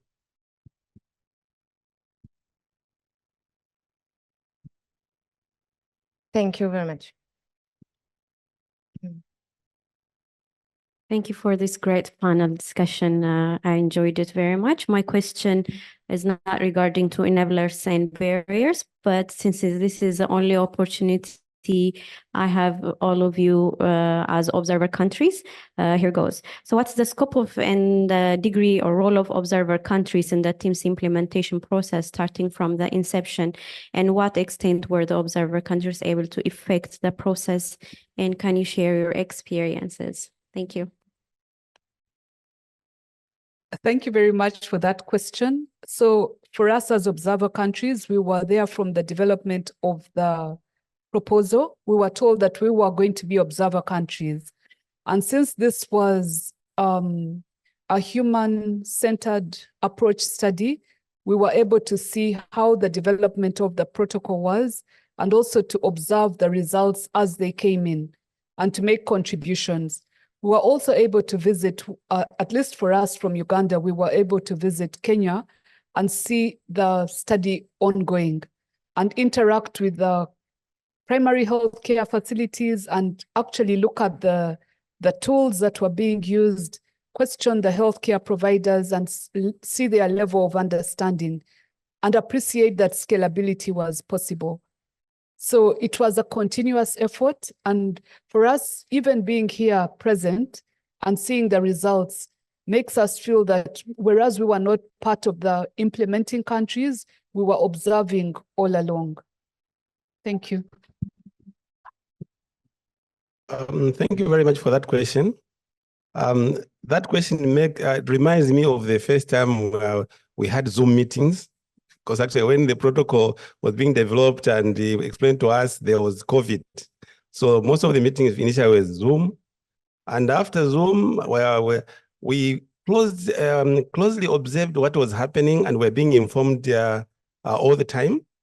And we had our meeting in Nairobi, where we even had a site visit. We saw the real implementation of the program and interviewed the health workers who were implementing it.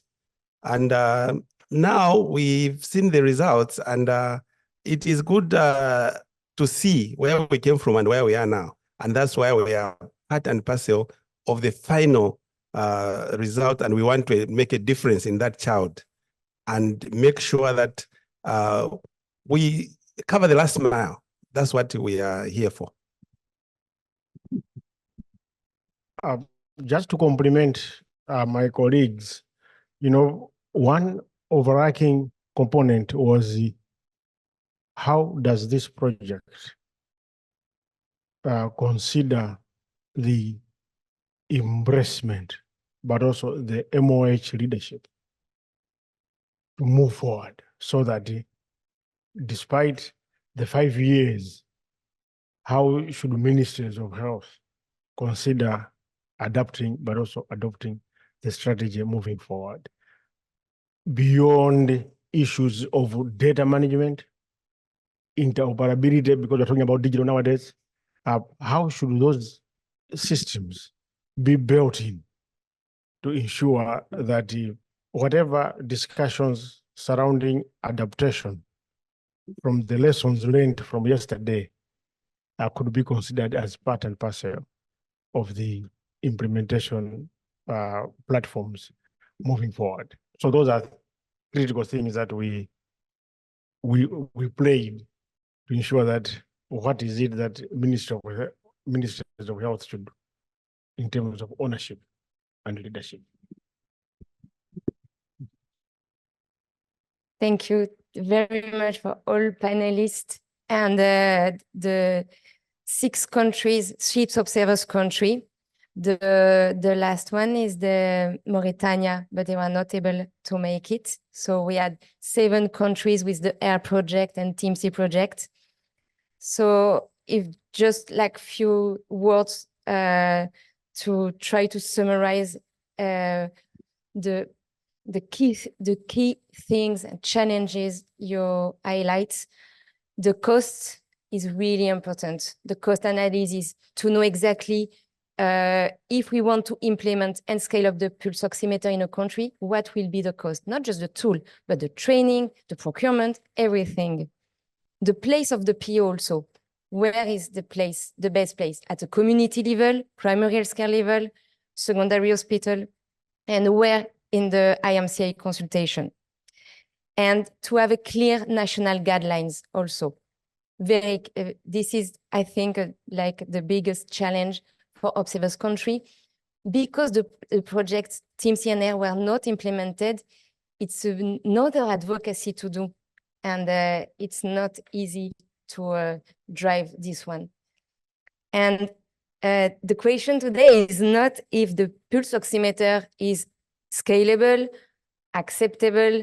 We know that today, but now the question is to know, like, how we will implement and scale up the pulse oximeter in the national system and integrate it with the oxygen ecosystem.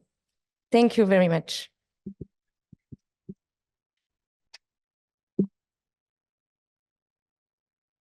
Thank you very much, Marie, and to the observer countries.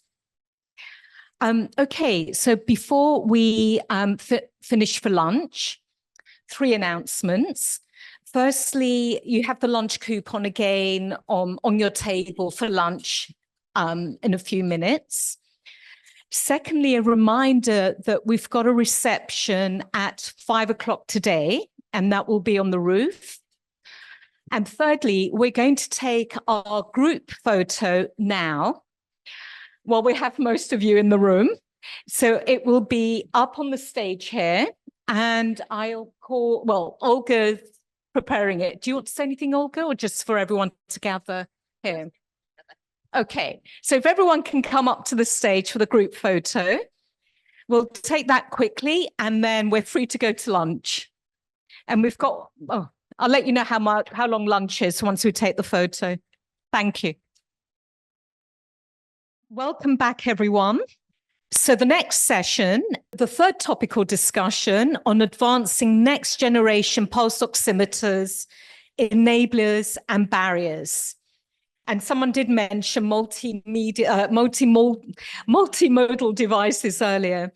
Okay, so already we have Professor Ambrose, Technical Lead for Evidence and Policy Analysis at Kenya Pediatric Research Consortium. Welcome.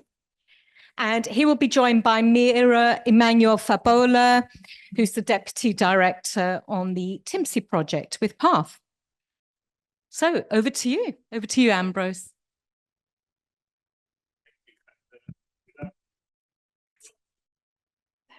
Yeah. Do I need to use separate mic?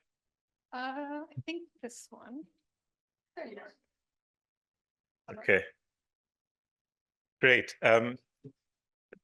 Thank you. And I am honored to be presenting this on behalf of a very large team, including some people who are in the room and others who are not. Particularly, this is work that's been done with, well, under the leadership of Helen Story, who wasn't able to join us here. So I'm really stepping into her enormous shoes in presenting this work along with the large team that contributed. So I'll be presenting what we're calling the hybrid study within TIMCI.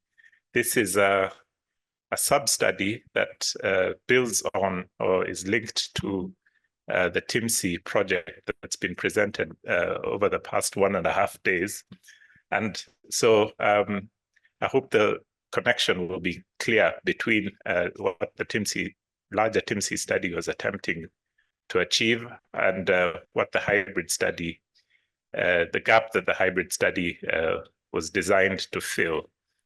There are 4 components to the study: as a usability assessment, diagnostic accuracy study, a human-centered design workshop, and an implementation study. I'll also be presenting some summary findings from a costing study that was, I believe, led by Ryan Pinza, and hopefully have some time for discussions and feedback. So the TIMCI hybrid study, as I said, is a sub-aim of the larger TIMCI project. We've already gone through the details around what the TIMCI study was. So the hybrid study was aimed at accelerating the development of non-invasive devices to augment the features of what we have in our standard pulse oximeters with 1 or more additional parameters, which also speaks to some of the comments that have come up during this discussion around opportunities for enhancing the performance or utility of pulse oximeters.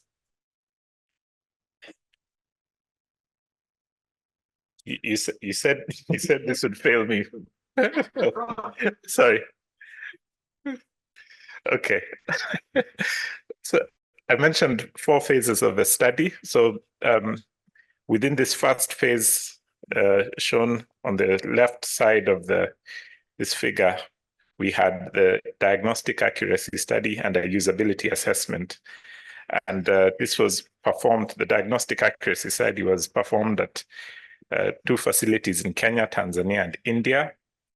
And then the human-centered co-creation workshop took place in all 4 countries.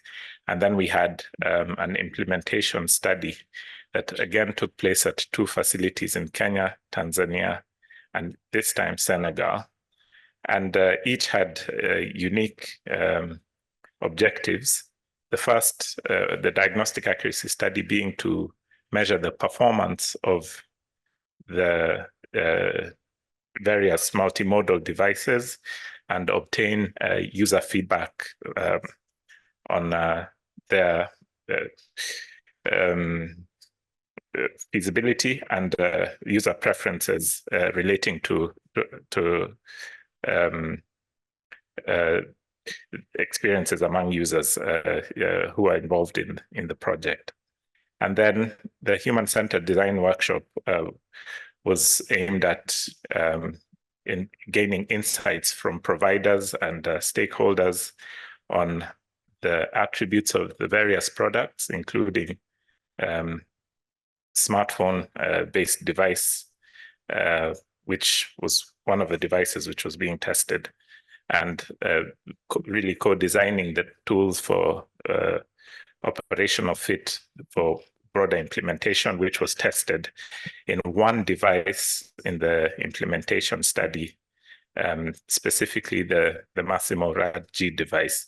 So at the bottom there, you can see the 6 devices which were included in this the hybrid study.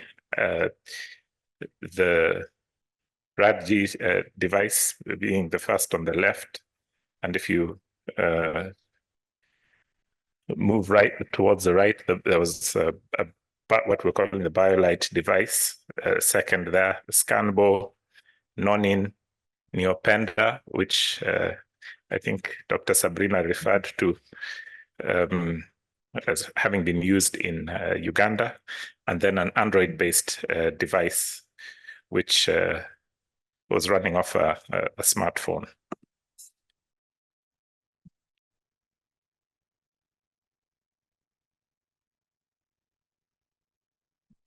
Wasn't kidding about it. Okay. Tell me next one. Okay, sure. Thanks, Mike.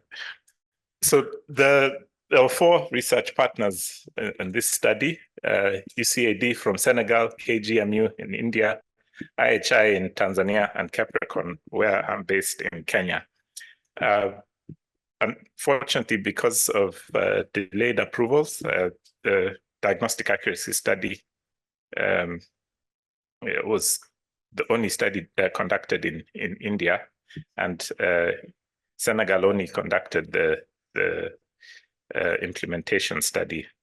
The workflow or the design and how the study progressed is shown on the right there. Starting with the usability assessment all the way down to the observational implementation study. Next slide, please. Next, please. Okay, so now we'll quickly go through the usability assessment study. So remember, this was the first phase of the study, and it was aimed at testing how well users who are frontline providers were able to utilize the devices, the various multimodal devices, with limited orientation or training. So frontline providers were recruited, devices were provided to the frontline providers, and really they were just told to take as much time as they wanted with no direction or demonstration, and use the devices. Remember, these were healthcare providers, so they might have some experience using pulse oximeters from their routine practice. This was done, there was a first round of this, and then there was a round where the providers would give a running narrative of how, or exactly what they were doing and what they were thinking out loud as they used the devices. And then they had a second opportunity to use the devices and there was a post-use survey at the end. Next slide, please.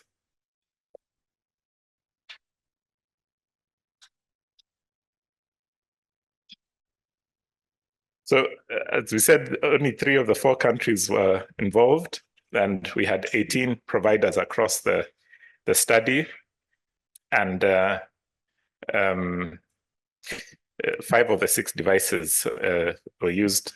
1 was not available in 2 of the 3 countries, and so only had 6 assessments, of which 2 were incomplete. The main themes that appeared to be important to users across all devices were that they were time-saving and allowed for efficient collection of multiple measurements. The inclusion of temperature specifically was deemed to be desirable, and accessibility of these devices in their local settings across the countries was a concern across all 4 countries. Next slide, please. So here we can see, remember there was an initial exposure to the devices, a narrative run through, and then another opportunity to use the devices. Here we can see the duration in minutes on the left that it took for the task of using the device in the 2 rounds of the usability assessment. The darker blue bars represent the first round and the light blue represent the second round. What's clear to see is that there was a reduction in time taken to or learnability between the first and second round across all devices. What's also clear to see is that the last 3 devices, 4, 5, and 6, had a much longer duration, both at the first and the second instances of use. And on the right, there's results of this, what we call the system usability scale, which is a validated tool that is widely used in determining user experience. And so the scores there, which you see, reflect user experience using this system usability score across the 3 countries and across the devices as well. Again, here, what's clear to see is the first 3 devices had relatively high system usability scores, and the last 3 had lower system usability scores. Anything generally above 70 is considered good. And you can see also consistency across the 3 countries for this scoring tool. Next slide, please. So that's a system usability or user experience phase of the study. We then undertook a diagnostic accuracy study, which was aimed at testing the performance of these multimodal devices against established references. So in the facilities, we had patients not admitted, seen after their consultation. So after their routine consultation, sick children who consented to be in the study were enrolled and subjected to this diagnostic accuracy study. For each patient, there were 3 measurements performed, 3 paired measurements performed, one with the index device and one with the reference device. And we measured these reference measurements on the devices listed on the screen there. So for SpO2 and pulse rate, the reference device was the Massimo RAD 97, which is a tabletop device that's been widely used and accepted to be a valid measure of these parameters. Video recordings of respiratory rate were conducted, and these video recordings were then viewed and through validated approaches used as a gold standard or a reference for respiratory rate. We had infrared thermometers, calorimeters for skin pigmentation, and then we also collected data on PPG waveforms using a custom-made device. And then we assessed diagnostic accuracy using the measures listed there: Bland-Altman plots, intra-class correlation coefficients, confusion matrices, and mean absolute error. Next slide, please.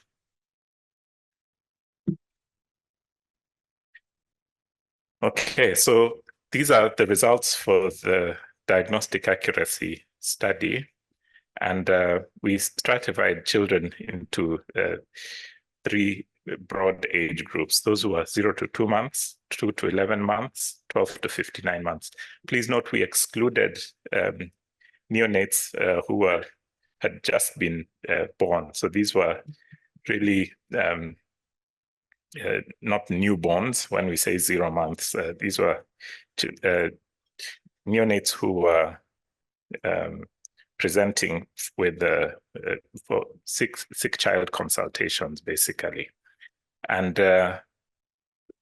please also note that this was done after the clinic consultation, because obviously we didn't want to interfere with routine care. On the right, we see patient characteristics across the 3 countries. Maybe worth highlighting is just some of the differences across the 3 countries. So for instance, in India, around half of the patients presented with their mother only, and which contrasted with Kenya and Tanzania, where almost all patients presented with their mother only.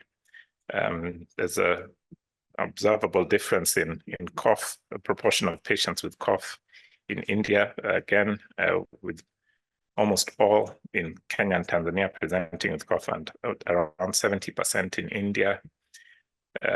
Respiratory symptoms varied as well. Prevalence of fever, again, was an interesting one. And then worth highlighting was the range in antibiotic use. So these are children who are presenting to a primary care facility. And you can see in Kenya and India, over 70% of these consultations that primary care had received an antibiotic prior to presentation. Next slide, please. Again, just more of the characteristics that varied across the 3 sites. I won't go into detail, but what you can see highlighted there also shows that variability across the three sites for nutritional, mainly nutritional parameters here: stunting, wasting, and anemia. We've already talked about the low prevalence of hypoxemia earlier on in the wider TIMCI study. Next slide, please. Okay, so here are the results for the diagnostic accuracy study. Remember, we used a number of parameters to compare the performance of these test devices versus a gold standard. The first of these is presented in what we call Bland-Altman plots. So these are just visual representations of variation, or agreement rather, between a test device and a reference. And remember, the reference in this case was a Massimo Rad-G for pulse oximetry. I'll just spend a moment to describe what you're seeing on the graph there. So we have on the y-axis, on the vertical axis, the difference, and on the x-axis, we have the mean. And for each participant, there's a dot. So each participant represents an observation. And remember, it's a paired observation, which was collected on the test device and the reference. So for each dot, we have a plot which represents the average between the test device and the reference device. And we have a dot, well, the same plot represents also the difference between what was observed for the test and the reference. So we also have horizontal dotted lines, which represent, the horizontal line represents the average across all the differences that were observed. So add all the differences and divide them by the number of observations collected. So basically, to interpret this, the horizontal line, the closer it is to 0, the better the agreement with the reference device. So, and that's what's reflected as what we're seeing there, mean absolute error. So figures that are closer to 0 represent or suggest that there was less variation between what was observed in the test device versus the reference device. And then we have an upper and a lower dotted line, which represent the 95% confidence interval. So the upper and the lower bound of that 95% confidence interval. So remember, we grouped children into these three, well, for this purposes of this reporting, into 3 age strata. Those were 0 to 1, 2 to 11, and 12 to 59 months. Remember, the reference is the Massimo RAD97 device. So vertically, you can see how the RAD-G device performed. BioLite, NeoGuard, and Nonin and Scanbo were only examined within the 12 to 59 month age group.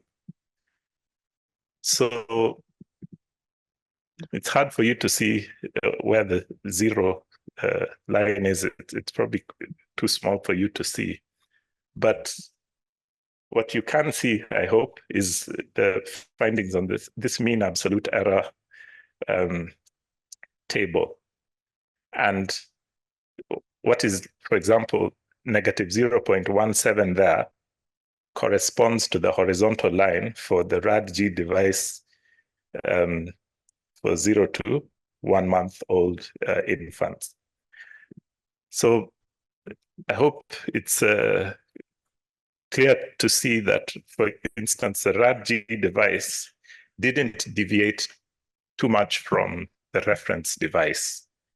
The figures are all around 0. There's some variation, but it's all really around 0. Contrast that with the BioLite device, where you can see for 0 to 1 month, the mean absolute error is 5. 2 to 11 months, it's 4. 12 to 59, it's 1. And then for the NeoGuard device, 0 to 1 month, it's 1.73. 2 to 11 months, 0.22. 12 to 59, 0.27. And then you can see the values for the Scanbo and Nonin device for 12 to 59 months. Looks like there's a pattern. So one, it looks like the RAD-G device is quite similar to the RAD97 reference device. Perhaps it could be that it's the same manufacturer as well. They're all Massimo devices. But you can also see, well, it's not, we've not tested it statistically, but there appears to be a trend that suggests decreasing mean absolute error or better agreement as you grow, as you test the older age groups. So the mean absolute error for both the BioLite and Neopenda device is higher than what you, among 0 to 1 month old infants, than older children, where it's closer to 0. Okay. Next slide, please. All right, so we plotted bland Ortman plots for across multiple parameters, but here we're only, because of time, really presenting only SpO2 and respiratory rate. So again, same description, but I think even before we look at the table, pictorially, you can already see the dots are much more widely spread out for this slide than the previous one. They seemed to be much more clustered in the previous slide, and it looks like it's also reflected in the mean absolute errors that you can see in the table there. So for the RADG device, again, the mean absolute error was 17.7. So that's much higher than any of the figures we saw in the previous device. 2 to 11 months, it's 7.6, and seems to be good agreement for 12 to 59-month-olds. And then similarly, you can see the figures for the BioLite, Neopenda, Scanbo, and non-in device. So again, it looks like there's a bit of a trend for the BioLite at least, and the RADG. Neopenda is an interesting one. It looks like it's actually an inversion in the trend, and perhaps worth discussing separately. But what you can see here is wider variation, so less agreement for respiratory rate versus the reference device. And again, it looks like there is variation across the age strata as well. Next slide, please. The other thing which we looked at to compare performance between the test and the reference devices was intra-class correlation coefficient. Actually, this wasn't testing across the reference and the test device. It was comparing multiple observations within the same patient. So remember, we collected 3 observations per participant per device. Well, for the devices which across the devices which were studied. And while we don't routinely collect multiple measures across patients during our clinical encounters, then this might be a way of screening, or might be a proposed approach to screening patients, especially where you have variation in observations across, or wide variation in observations across a clinical encounter. The interpretation of ICC is showed there. So anything above 75 or 0.75 is excellent reliability, and then less than 40% or less than 0.4 is poor. Now, you can see across the various devices and across the various age groups, the ICCs for temperature, oxygen, or SpO2, pulse rate, and respiratory rate. What appears clear is that the ICCs for temperature are not too bad. So most of them are above 0.8. So that would be interpreted as excellent reliability, apart from the Scanbo device, which was 0.38. For oxygen saturation, there's a bit more variability there. And from what we can see, none of them reaches that threshold for excellent reliability. Some are actually quite low. And then For pulse rate, again, there's some variation. You can see for some devices, particularly the NeoGuard device, we have excellent reliability, less so for the other devices across the 3 age strata. And then for respiratory rate, we again have some which are above 0.6, so suggesting good reliability, but none above that threshold for excellent reliability, and some falling close to what we would consider fair or poor reliability. Next slide, please. Sorry. Okay, this is a busy slide, and I'll just I'll highlight. It's not working. Okay. Thank you, Mira. So, you know that in clinical practice, the previous slide was looking at these parameters as continuous variables. But in clinical practice, we usually make binary judgments. And on this slide, you can see similar data as the previous slide, but here we've categorized these vital signs based on the thresholds which we typically use to make clinical judgments. So the first is hypoxemia. Thank you. And then we have tachycardia, fever, and respiratory rate. And then again, we have the 3 age strata. So I think the highlight for me from this slide is when you look at clinical parameters as binary variables, which is often the case in clinical practice, you get much better ICCs. So we're seeing a lot more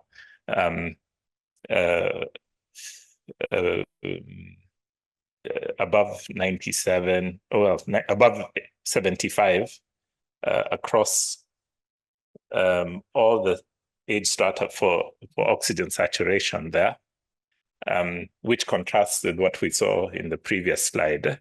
And this is the same patient population. Similarly, for heart rate, we see much higher ICCs for tachycardia, for fever, and for respiratory rate. Perhaps not so great for younger children, but approaching or exceeding that threshold for excellent reliability for older children. I hope we're already seeing a pattern here that might form the basis for further discussions around where these multimodal devices might be performing better. So not just individual devices, but also devices within patient populations. And particularly here, I think it's clear to see that the performance within older age groups, for instance, for respiratory rate, and certainly for the other parameters as well, is fairly good in older children. Looks like there's need for more work in younger age groups. Next slide, please.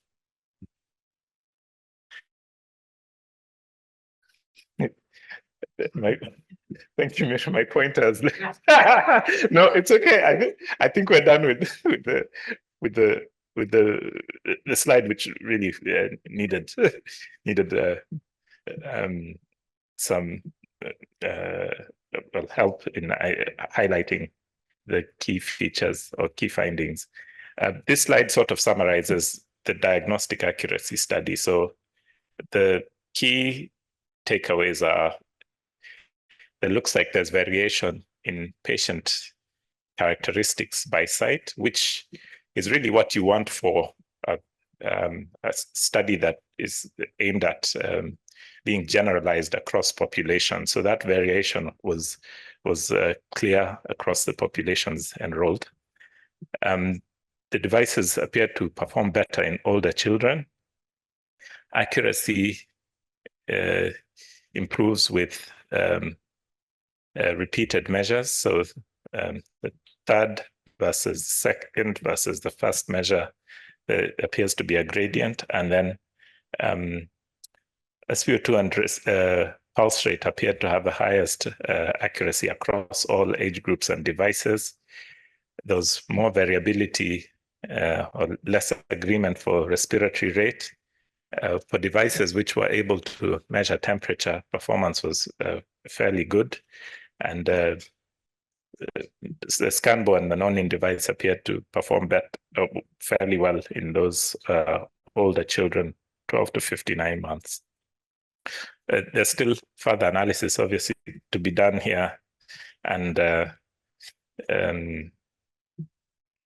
this is really early results, which will be further elaborated as we look more closely at the data. Next slide, please.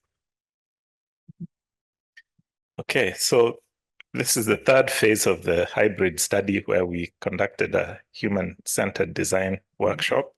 Next slide, please. We attempted to explore features of these devices and their potential for integration in IMCI practices. We also included within these devices mobile applications in healthcare settings, and the aim was to develop high-level user requirements for appropriate health sensing smartphone applications. Next slide, please. So this is one of the components of a study that took place across all 4 countries. The target groups were primary care providers, caregivers, and other IMCI stakeholders. In Kenya, we invited policymakers and other partners who work closely with the Ministry of Health in child health. And it was an exciting exercise, highly practical, very hands-on questionnaires, SWOT analysis, FGD, and card sorting. And the outputs were a list of prioritized features and functions for future multimodal devices, barriers and facilitators based on the participants' perspectives around the introduction of these devices, and possible workflows for integrating these devices within IMCI, and requirements for smartphone applications. Next, please. Because of time, we'll skip this. This is just the characteristics of the participants. Next. And these are the findings of the SWOT analysis for integration of multimodal devices in IMCI. So some of the strengths were multiple functionalities, the existence of triage systems, availability of trained staff, and the fact that these devices could potentially be used by untrained staff as well. The weaknesses were costs of integration and training requirements. Opportunities were high demand for IMCI services and clients who, well, patients who would be receptive to these devices. And threats included potential that these devices could be stolen and high staff turnover and workforce shortages. Next, please. So the activities that, well, according to the participants, activities that would support uptake of a RADG multimodal device are listed here. They said we'd need to train end users and other IMCI staff using bottom-up and TO team trainer of trainers models, providing piloting opportunities, particularly where they have the device had not been previously used, and educating the communities on the purpose and use of the device to ensure buy-in. Next, please. And here are recommendations for multimodal devices and smartphones. So for multimodal devices, the participants advised their use in both triage and consultation. The adoption of user-centered or human-centered design approaches to training, research around the use of multimodal devices to occur alongside their implementation, using existing infrastructure, focusing on features which had been prioritized during the discussions, and educating the community on purpose and use of the devices. And then for smartphones, the recommendations were, again, training on their use, ensuring that, and this was featured quite prominently, at least in the Kenya discussions, that providers do not view this as a replacement for clinical judgment, that this would complement their clinical assessment, but not replace it. And then address issues around data protection and educate the community again on the purpose and use of the tools. Next, please. Here we have cross-country learnings in terms of perceptions of towards multimodal devices. So the priorities of functionality of these multimodal devices were driven by local disease burdens. I think Dr. Yasir highlighted, for example, the differences in prevalence and underlying drivers for anemia across Africa, sub-Saharan Africa, and other parts of the world. Stakeholders across all countries prioritized respiratory rate and blood oxygen as parameters to be reported, and then additional clinical functionality. In Kenya, temperature and respiratory depth was a priority. Tanzania, blood pressure and respiratory depth, in addition to these other two, which were prioritized across the countries. And in India, blood oxygen saturation and hemoglobin were considered priorities. And there was a general feeling that confidence and cost of multimodal devices were correlated. So those which are higher priced were perceived to be more reliable. And this might have implications around discussions around scale up and perceived quality within these devices. And then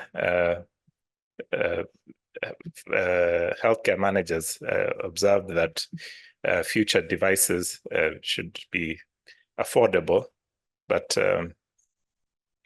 also expected that multimodal devices will always be slightly more costly than your regular pulse oximeters. Next, please. Okay, so this is the last phase of the hybrid study, this observed implementation study, where we evaluated the use of one of the devices in real-world clinical consultations. And these are just early findings, so hopefully we will have more to share over time. I'll skip this. We can skip this, please. Yeah. So we, across the 3 countries, remember this wasn't conducted in India. We recruited 1,200 children. Most of them were older children, so less than 10% were young infants. And the socio-demographic characteristics are shown on this slide here. Because of time, again, I think we'll just skip that and move on. Okay, so the device use attributes. It looked like the device was used in almost all clinical consultations. There was variation in the duration it took to use the device. Consultation duration is highlighted there versus the duration that it was used, that the devices were used. So a range from 2 to 6 minutes for use of the device and anywhere from 8 to 16 minutes for a clinical consultation. And this really speaks to one of the points that has emerged from this discussion around the feasibility of use in a busy primary care settings. There was variability in the parameters that were obtained using this device. Remember, this was just the RADG device, which is already approved for use. So there were challenges obtaining respiratory rate data or recordings in specifically in Tanzania. Next, please. So these are clinical outcomes for the children 2 to 59 months who are enrolled in the study. And you can see some of the ones which are highlighted here. Fever was prevalent in more than 20% of participants. Hypoxia was low. Fast breathing in up to 17% of participants with variation across country. Tachycardia similarly, and antibiotics, again, wide variation in antibiotics having been prescribed.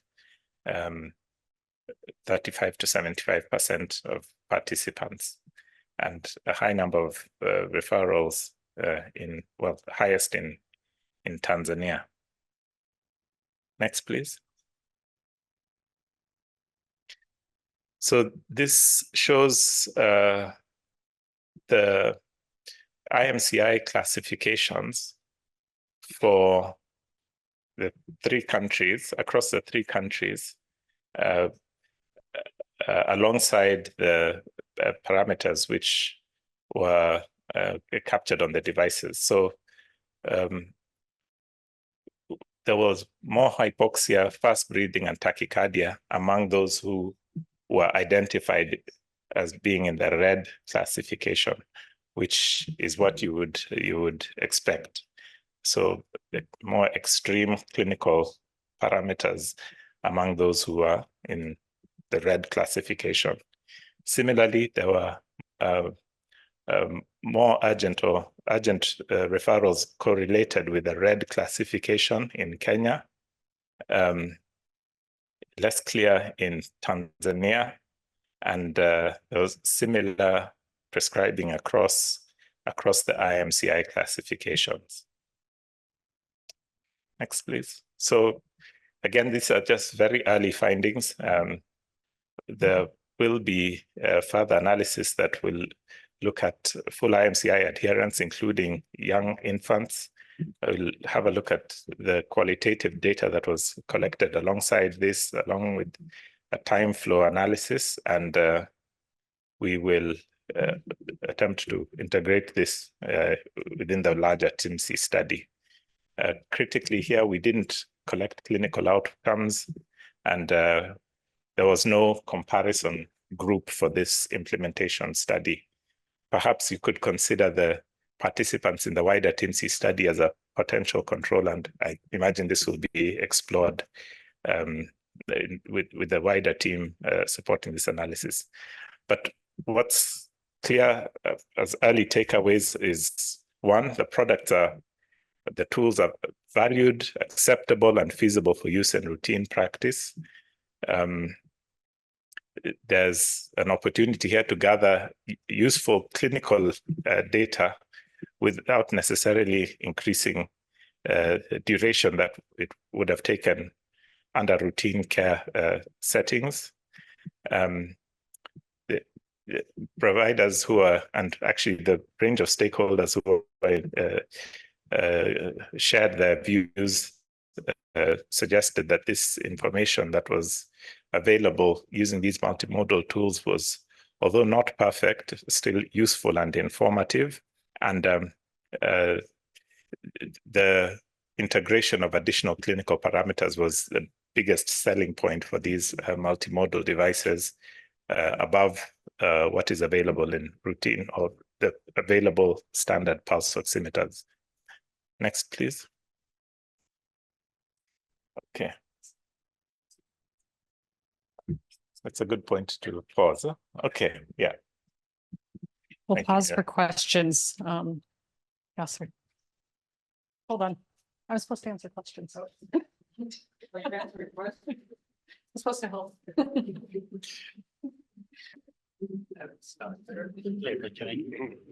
Thank you very much, Ambrose. Thanks for the presentation as always. Great work. I have a couple of questions. I joined a little bit late. I came when you were presenting the diagnostic accuracy studies. And these are multi-country studies, and you know how difficult to conduct multi-country studies. And one of the main reason is how you standardize these practices, because various people are using these pulse oximetry multimodal in your study group. And I don't know what effort you did for the standardization. Secondly, you put Massimo RAD 97 as a reference device. My question is why? What is the credibility or additional things you think that this is the best device?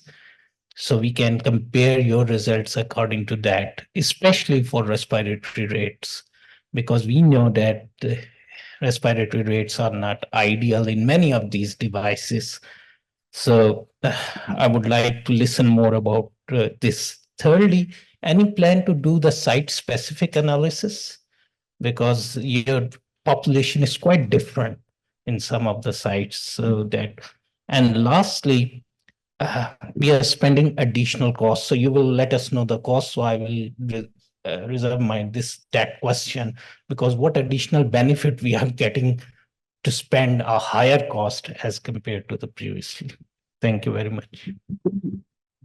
Good questions. Okay, I'll take a few questions and then Mira will take the hard ones. Thanks, Yasir. As I mentioned, I was leading the component of the study in Kenya. There are study leads across the other 3 countries, and overall, Helen Story, who isn't here, was leading the global study. So I think that context sort of addresses some of the points you've shared. So there will be site-specific analyses.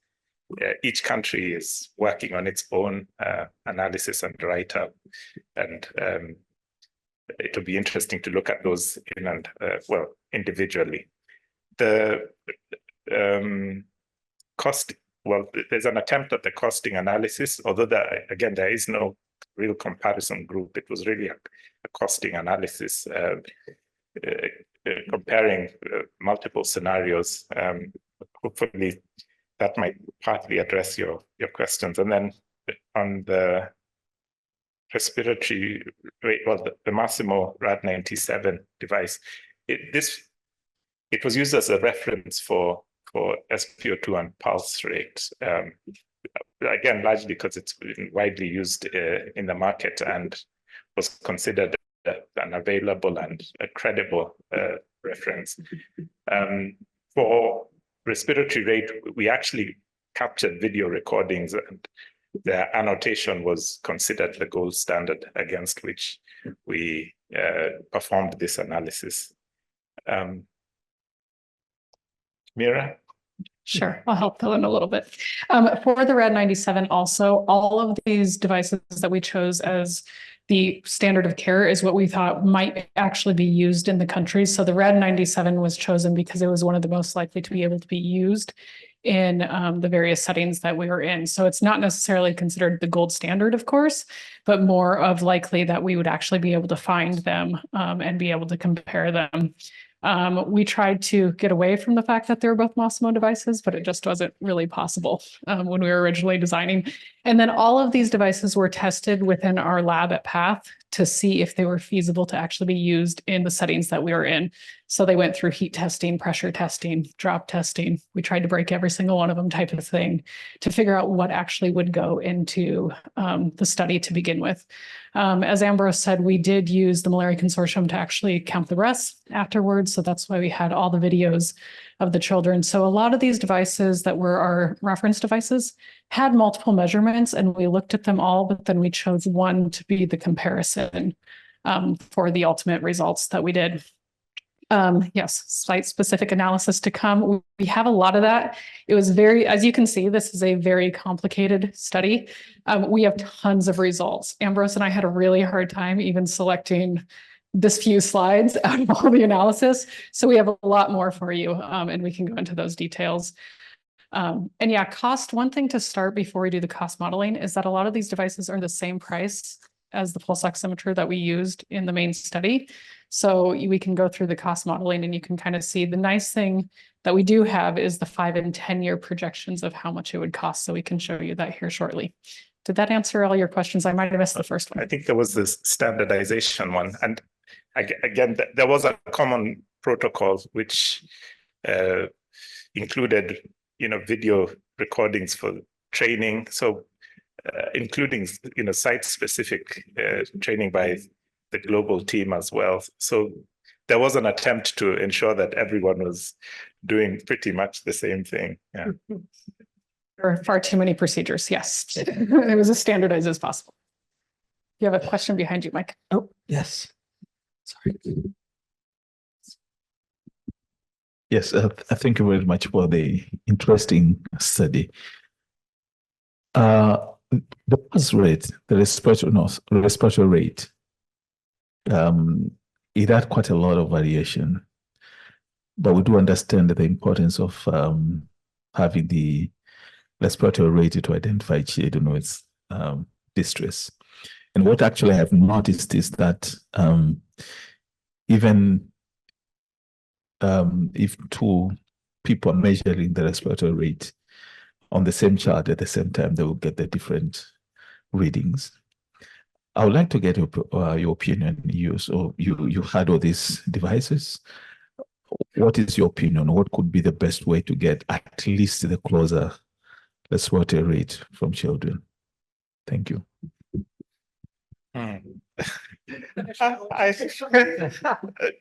No, I think you're absolutely right. It's probably the least consistent of the vital signs where we studied here, and it might be the hardest to obtain what we would call a consistent result across even the same patient over time. So particularly children, as you know, the respiratory rates can vary quite widely, even within a short period, and which is why we like to have it captured over a full minute.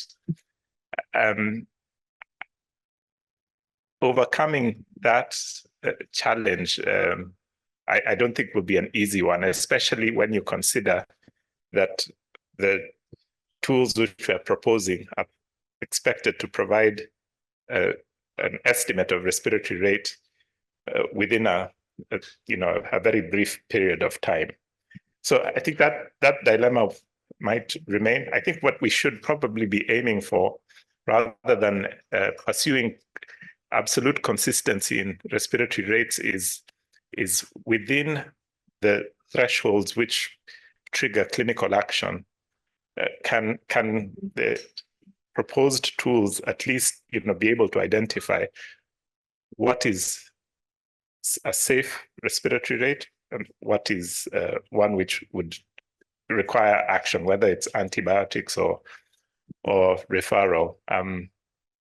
I also, just from experience on the study, I also noted that the current tools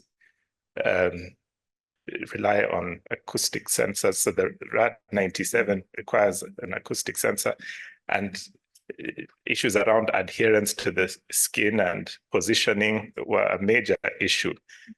Perhaps the solution will lie in machine learning approaches that might be able to derive respiratory rate values from the PPG waveform. And that was captured within this study. I think one of the objectives of the hybrid study was also to create a repository that could be used for future, innovations and also research that might eventually lead to future tools that could aid in clinical care, including respiratory rate. But I think that's a nice conversation to have over a drink at 5:30 today. I don't know if I can add any more to that. No, one other thing that that's part of the reason that we ended up using the Malaria Consortium for the work that we did is just because of this conversation that continues to go on. And so we did end up, because that was the most reliable that we could find at the time. And yes, it was the most varied. That was also the highest complaint that we received across all countries in reference to the devices, was the stickiness of that part and the respiratory rate being really, really hard to capture. It was also really hard to capture 3 times in a row. And so it just happened to be the one area that was the hardest to capture consistent data for. For the IMCI clinical experts in the room, is there an acceptable range of variation in respiratory rate that can be allowed? Because I know, like you said, if you have 2 people or 3 people counting, they're all going to count a different number. So I don't know if there's any answer to that, but maybe something to mull over while you have a drink tonight at 5:30. Just plugging yeah. Any other questions? I think from WHO researches on acute respiratory tract infection, they have defined the threshold that is acceptable, which is plus or minus 5, will be the range in which you can say this is acceptable. Yeah.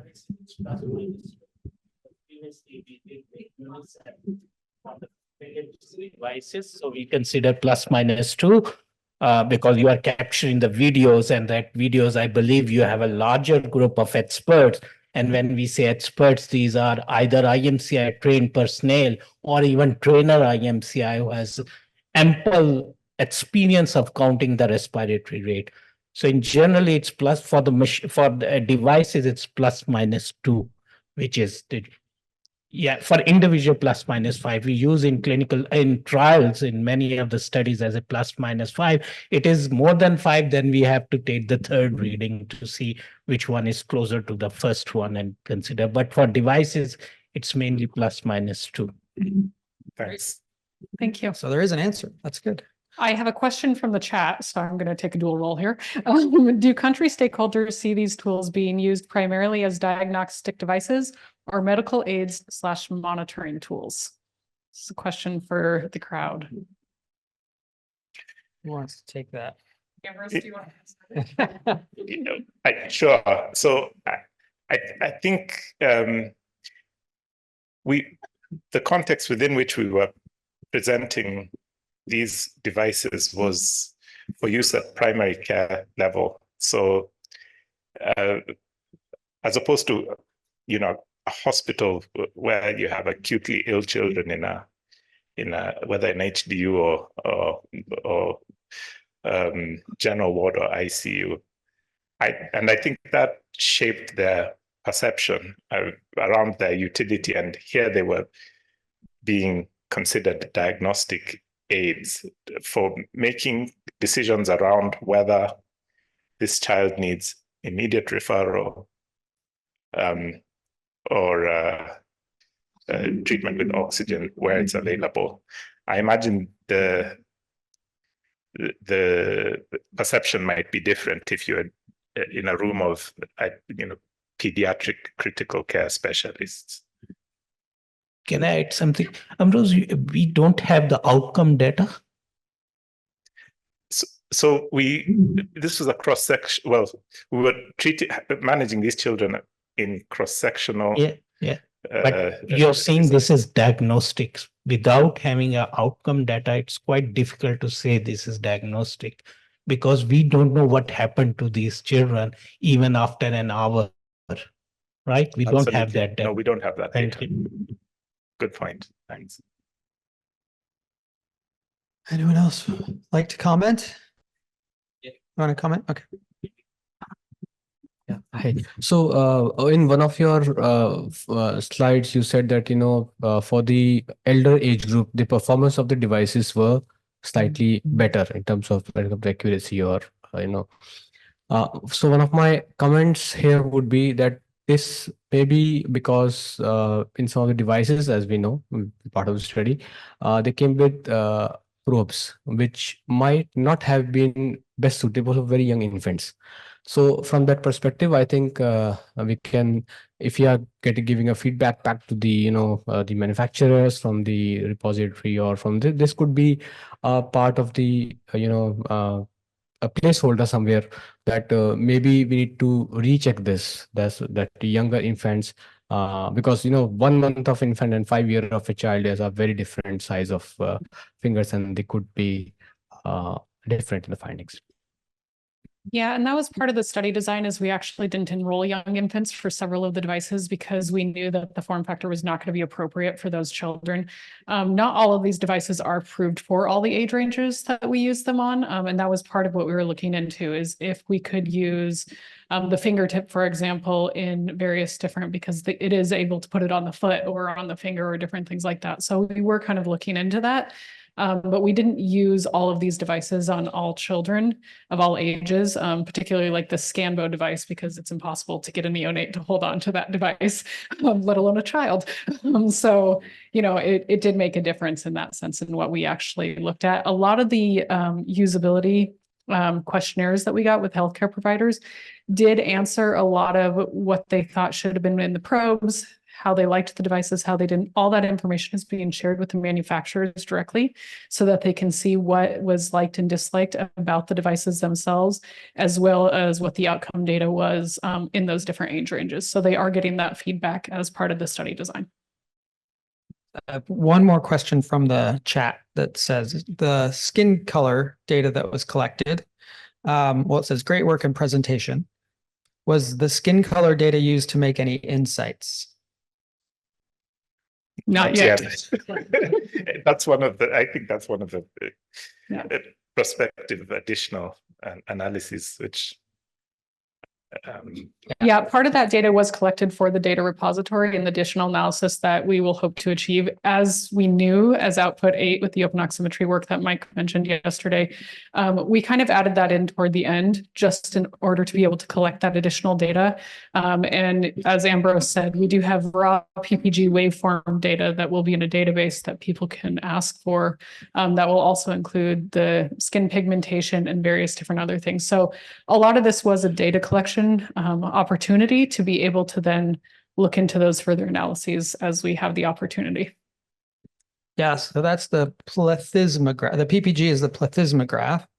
That is the root of the pulse oximeter and all of these non-invasive technologies that I won't go into right now, but we collected that raw data and then can be compared to what we call the gold standards that then can be used. And for hemoglobin, we use the HemaQ. Yes. And so there'll be a database available to anyone who wants to request it to hopefully try to either understand the effects of skin color or develop better devices. So stay tuned for that. So if anyone wants the data, wants to run this analysis, send us an email. Let us know. I'm already putting my hand up. No, I'm just out of curiosity, for the wave forms and the skin color pictures, how many are we talking about? Just thinking out loud for potential for LLMs, large language models.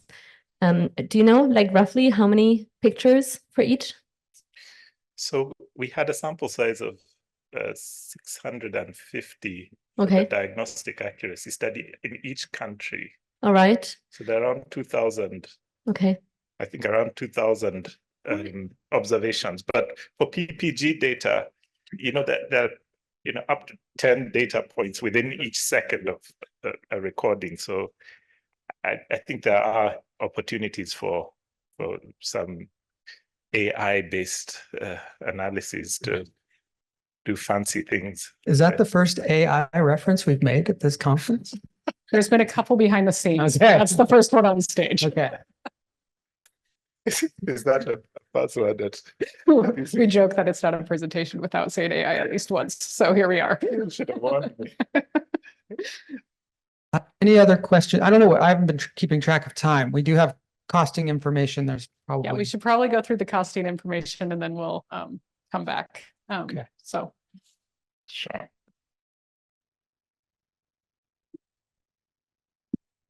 Thanks. No, those are great questions. And so we'll have to move.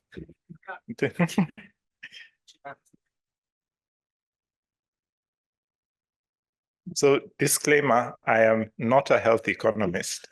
So I'm a bit out of my depth here. So, so this is work that was done by Ryan Pinzer. Yes. Yeah. So you did the study of the costing for the whole, coordinated for the whole study. Great. Yeah. So I guess if there are any follow-on questions, they could be directed accordingly. So this costing modeling study was aimed at deriving annual and 10-year projections running from 2024 to 2034 for rolling out multimodal devices at primary care level. So again, that context is important, as we've had during discussions that over the past couple of days around, which population should these devices be targeted at.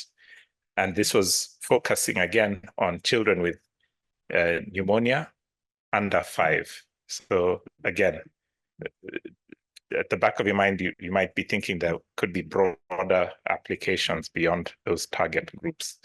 And the modeling scenarios were designed at 3 levels, a more pessimistic scenario, and an intermediate one, and an optimistic scenario around how rapidly the intervention would be scaled up over time. And then there are 3 steps. So the first was using facility and epidemiological data from the target populations. These are real data that were derived from the 4 countries involved in the study. And then the second phase was calculating the annual costs, and then the 10-year projections come last. Next, please. So still on parameterizing the model, the inputs that related to training, the devices, treatment, and hospitalization. And remember, there were 3 scenarios. There was an optimistic one, one intermediate, and one which was more conservative. On training, the assumptions are shown there. So the inputs were that you'd have 1 to 2 healthcare workers trained for primary care facility. Trainings was scaled up at the same rate as intervention, so 20% increase per year, and I believe it was for up to 5 years, after which the assumption would be that you'd have saturated the target population for training, so no follow-on trainings after the first 5 years of implementation. And then for the devices, we'd have 1 to 2 devices per primary care facility, there would be nasal prongs required for neonates, and neonates would be eligible regardless of symptoms. So this would be deployed across all those who are under 28 days. And then replacement would be needed after every 4 years of use. You'd be required to replace the devices. On treatment, the assumptions were that all children with non-severe pneumonia would be treated according to existing guidelines, which are the use of oral amoxicillin, and the number to be treated, or the target population, was derived from the estimates of burden of non-severe pneumonia seeking care at primary care facilities, and assuming 95% diagnostic accuracy of the multimodal devices. And then assumptions for hospitalization were that the costs would include treatment for severe pneumonia, and the average cost of number of bed nights needed to treat severe pneumonia. And again, the quantification was based on estimates of a target population with severe pneumonia referred following through with the referral instructions in the context of the intervention. Next slide, please. So I mentioned that there were 3 modeling scenarios: a pessimistic one, which assumed that there'd be 20% adoption at peak, intermediate one, 40% adoption, and 60% adoption of a multimodal device intervention once at peak, and peak being at 5 years into implementation. And there was an assumption of linear scale up over the 10-year time frame. Next slide, please.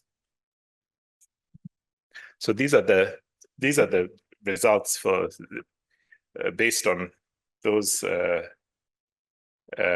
assumptions.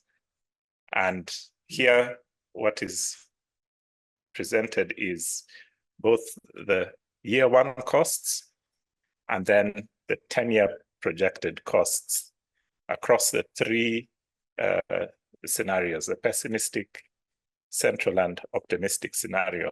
On the extreme right, you can see the total cost per child tested with a multimodal device. And the distribution, the proportional distribution across training, device, treatment, and hospitalization are shown on the left there. So those bars total 100%, and you can see the relative contribution of each of those categories: training, device, treatment, and hospitalization, across the 3 countries, or the 4 countries included in the analysis. So what's clear to see here is that one, apart from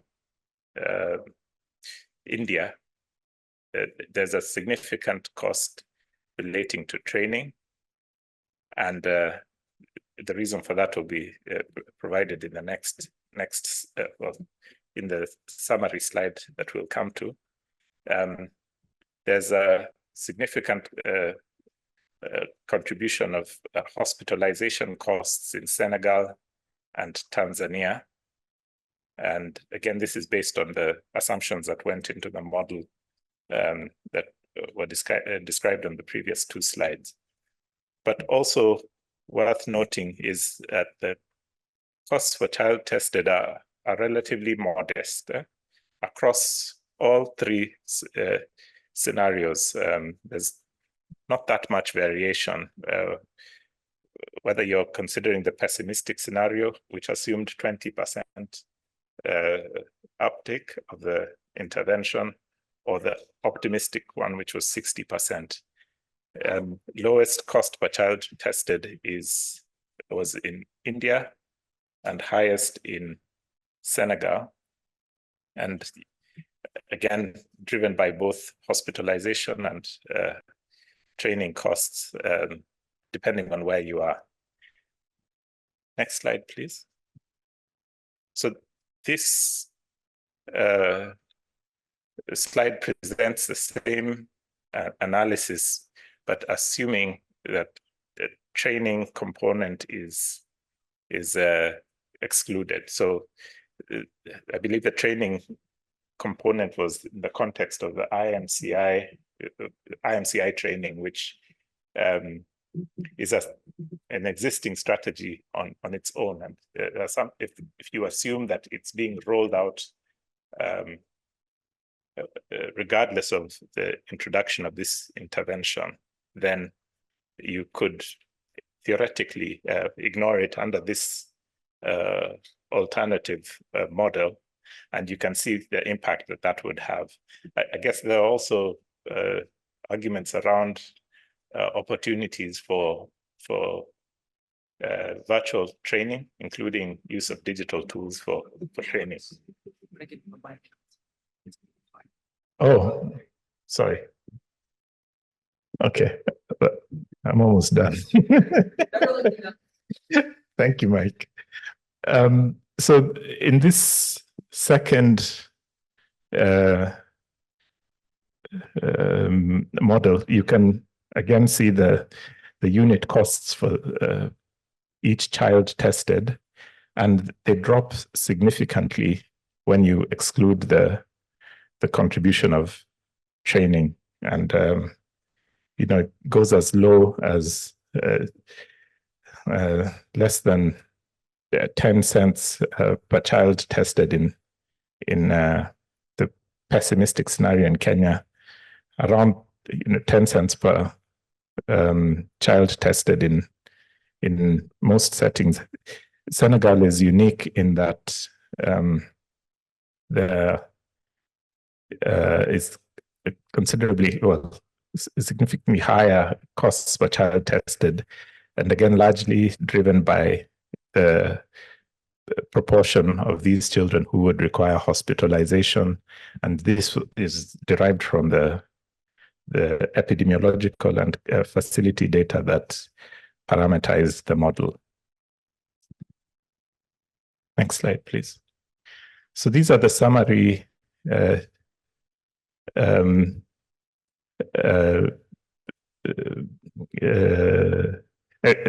underlying explanations for what drives the variation in costs that we see.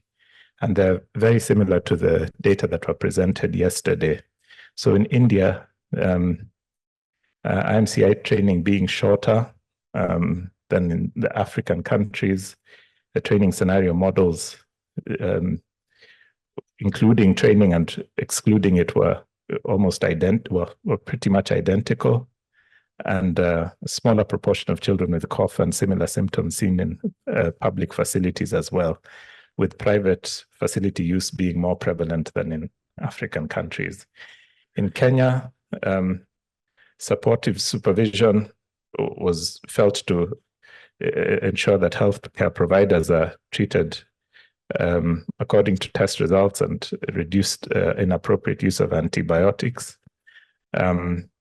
Pulse oximetry is used in around half of the cases during triage, and so that has an implication on the consultation lengths, and it's more likely that the children would be tested in busy consultations at times when facilities were busy.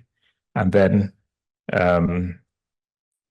insights from the TIMCI study highlight additional cost-saving considerations, including the impact of the TIMCI intervention of the pulse oximetry CDSA on antibiotic prescription and costs. And these are not reflected in this cost modeling, though. And then in Senegal, the costs largely driven by the children who have a smaller number of sick children per healthcare worker, and health centers already using pulse oximetry. There was a comment around strikes leading to providers testing and treating children, but not leaving a paper record. And this made it harder to predict the effects of scale up in that country. And then Tanzania having gaps in the healthcare system that would require to be addressed in the context of adding a new intervention, which might further increase the costs of a rollout of the intervention. Next, please. Yeah, I think that's the last slide. Yeah, thank you, and happy to take questions.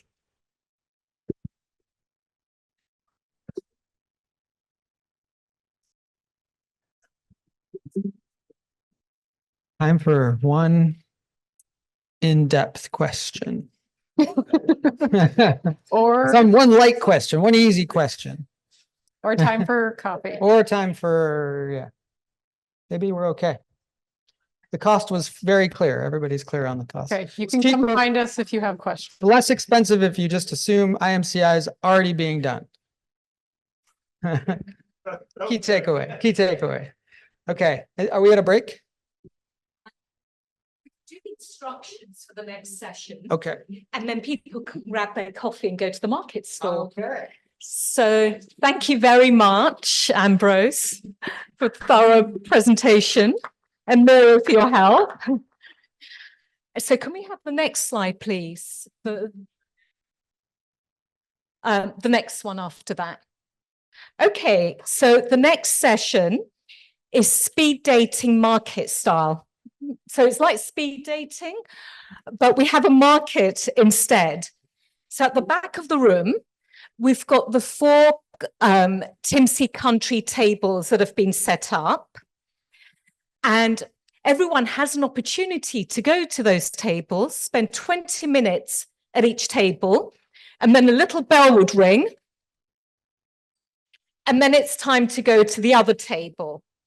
And it's an opportunity to exchange questions and knowledge in a really dynamic way, because I know all of you have lots of questions and yeah. So, so the plan is this: we grab a quick coffee, the country representatives set up on those tables, and then you choose which table to start with. And then you have 20 minutes at that table to ask your questions, exchange knowledge. And when the bell rings, you move clockwise to the other table. So everyone gets a chance to spend 20 minutes on each table. And the instructions are there also. So if we grab the coffees now, then I'll give you a sign when we're starting. Thank you.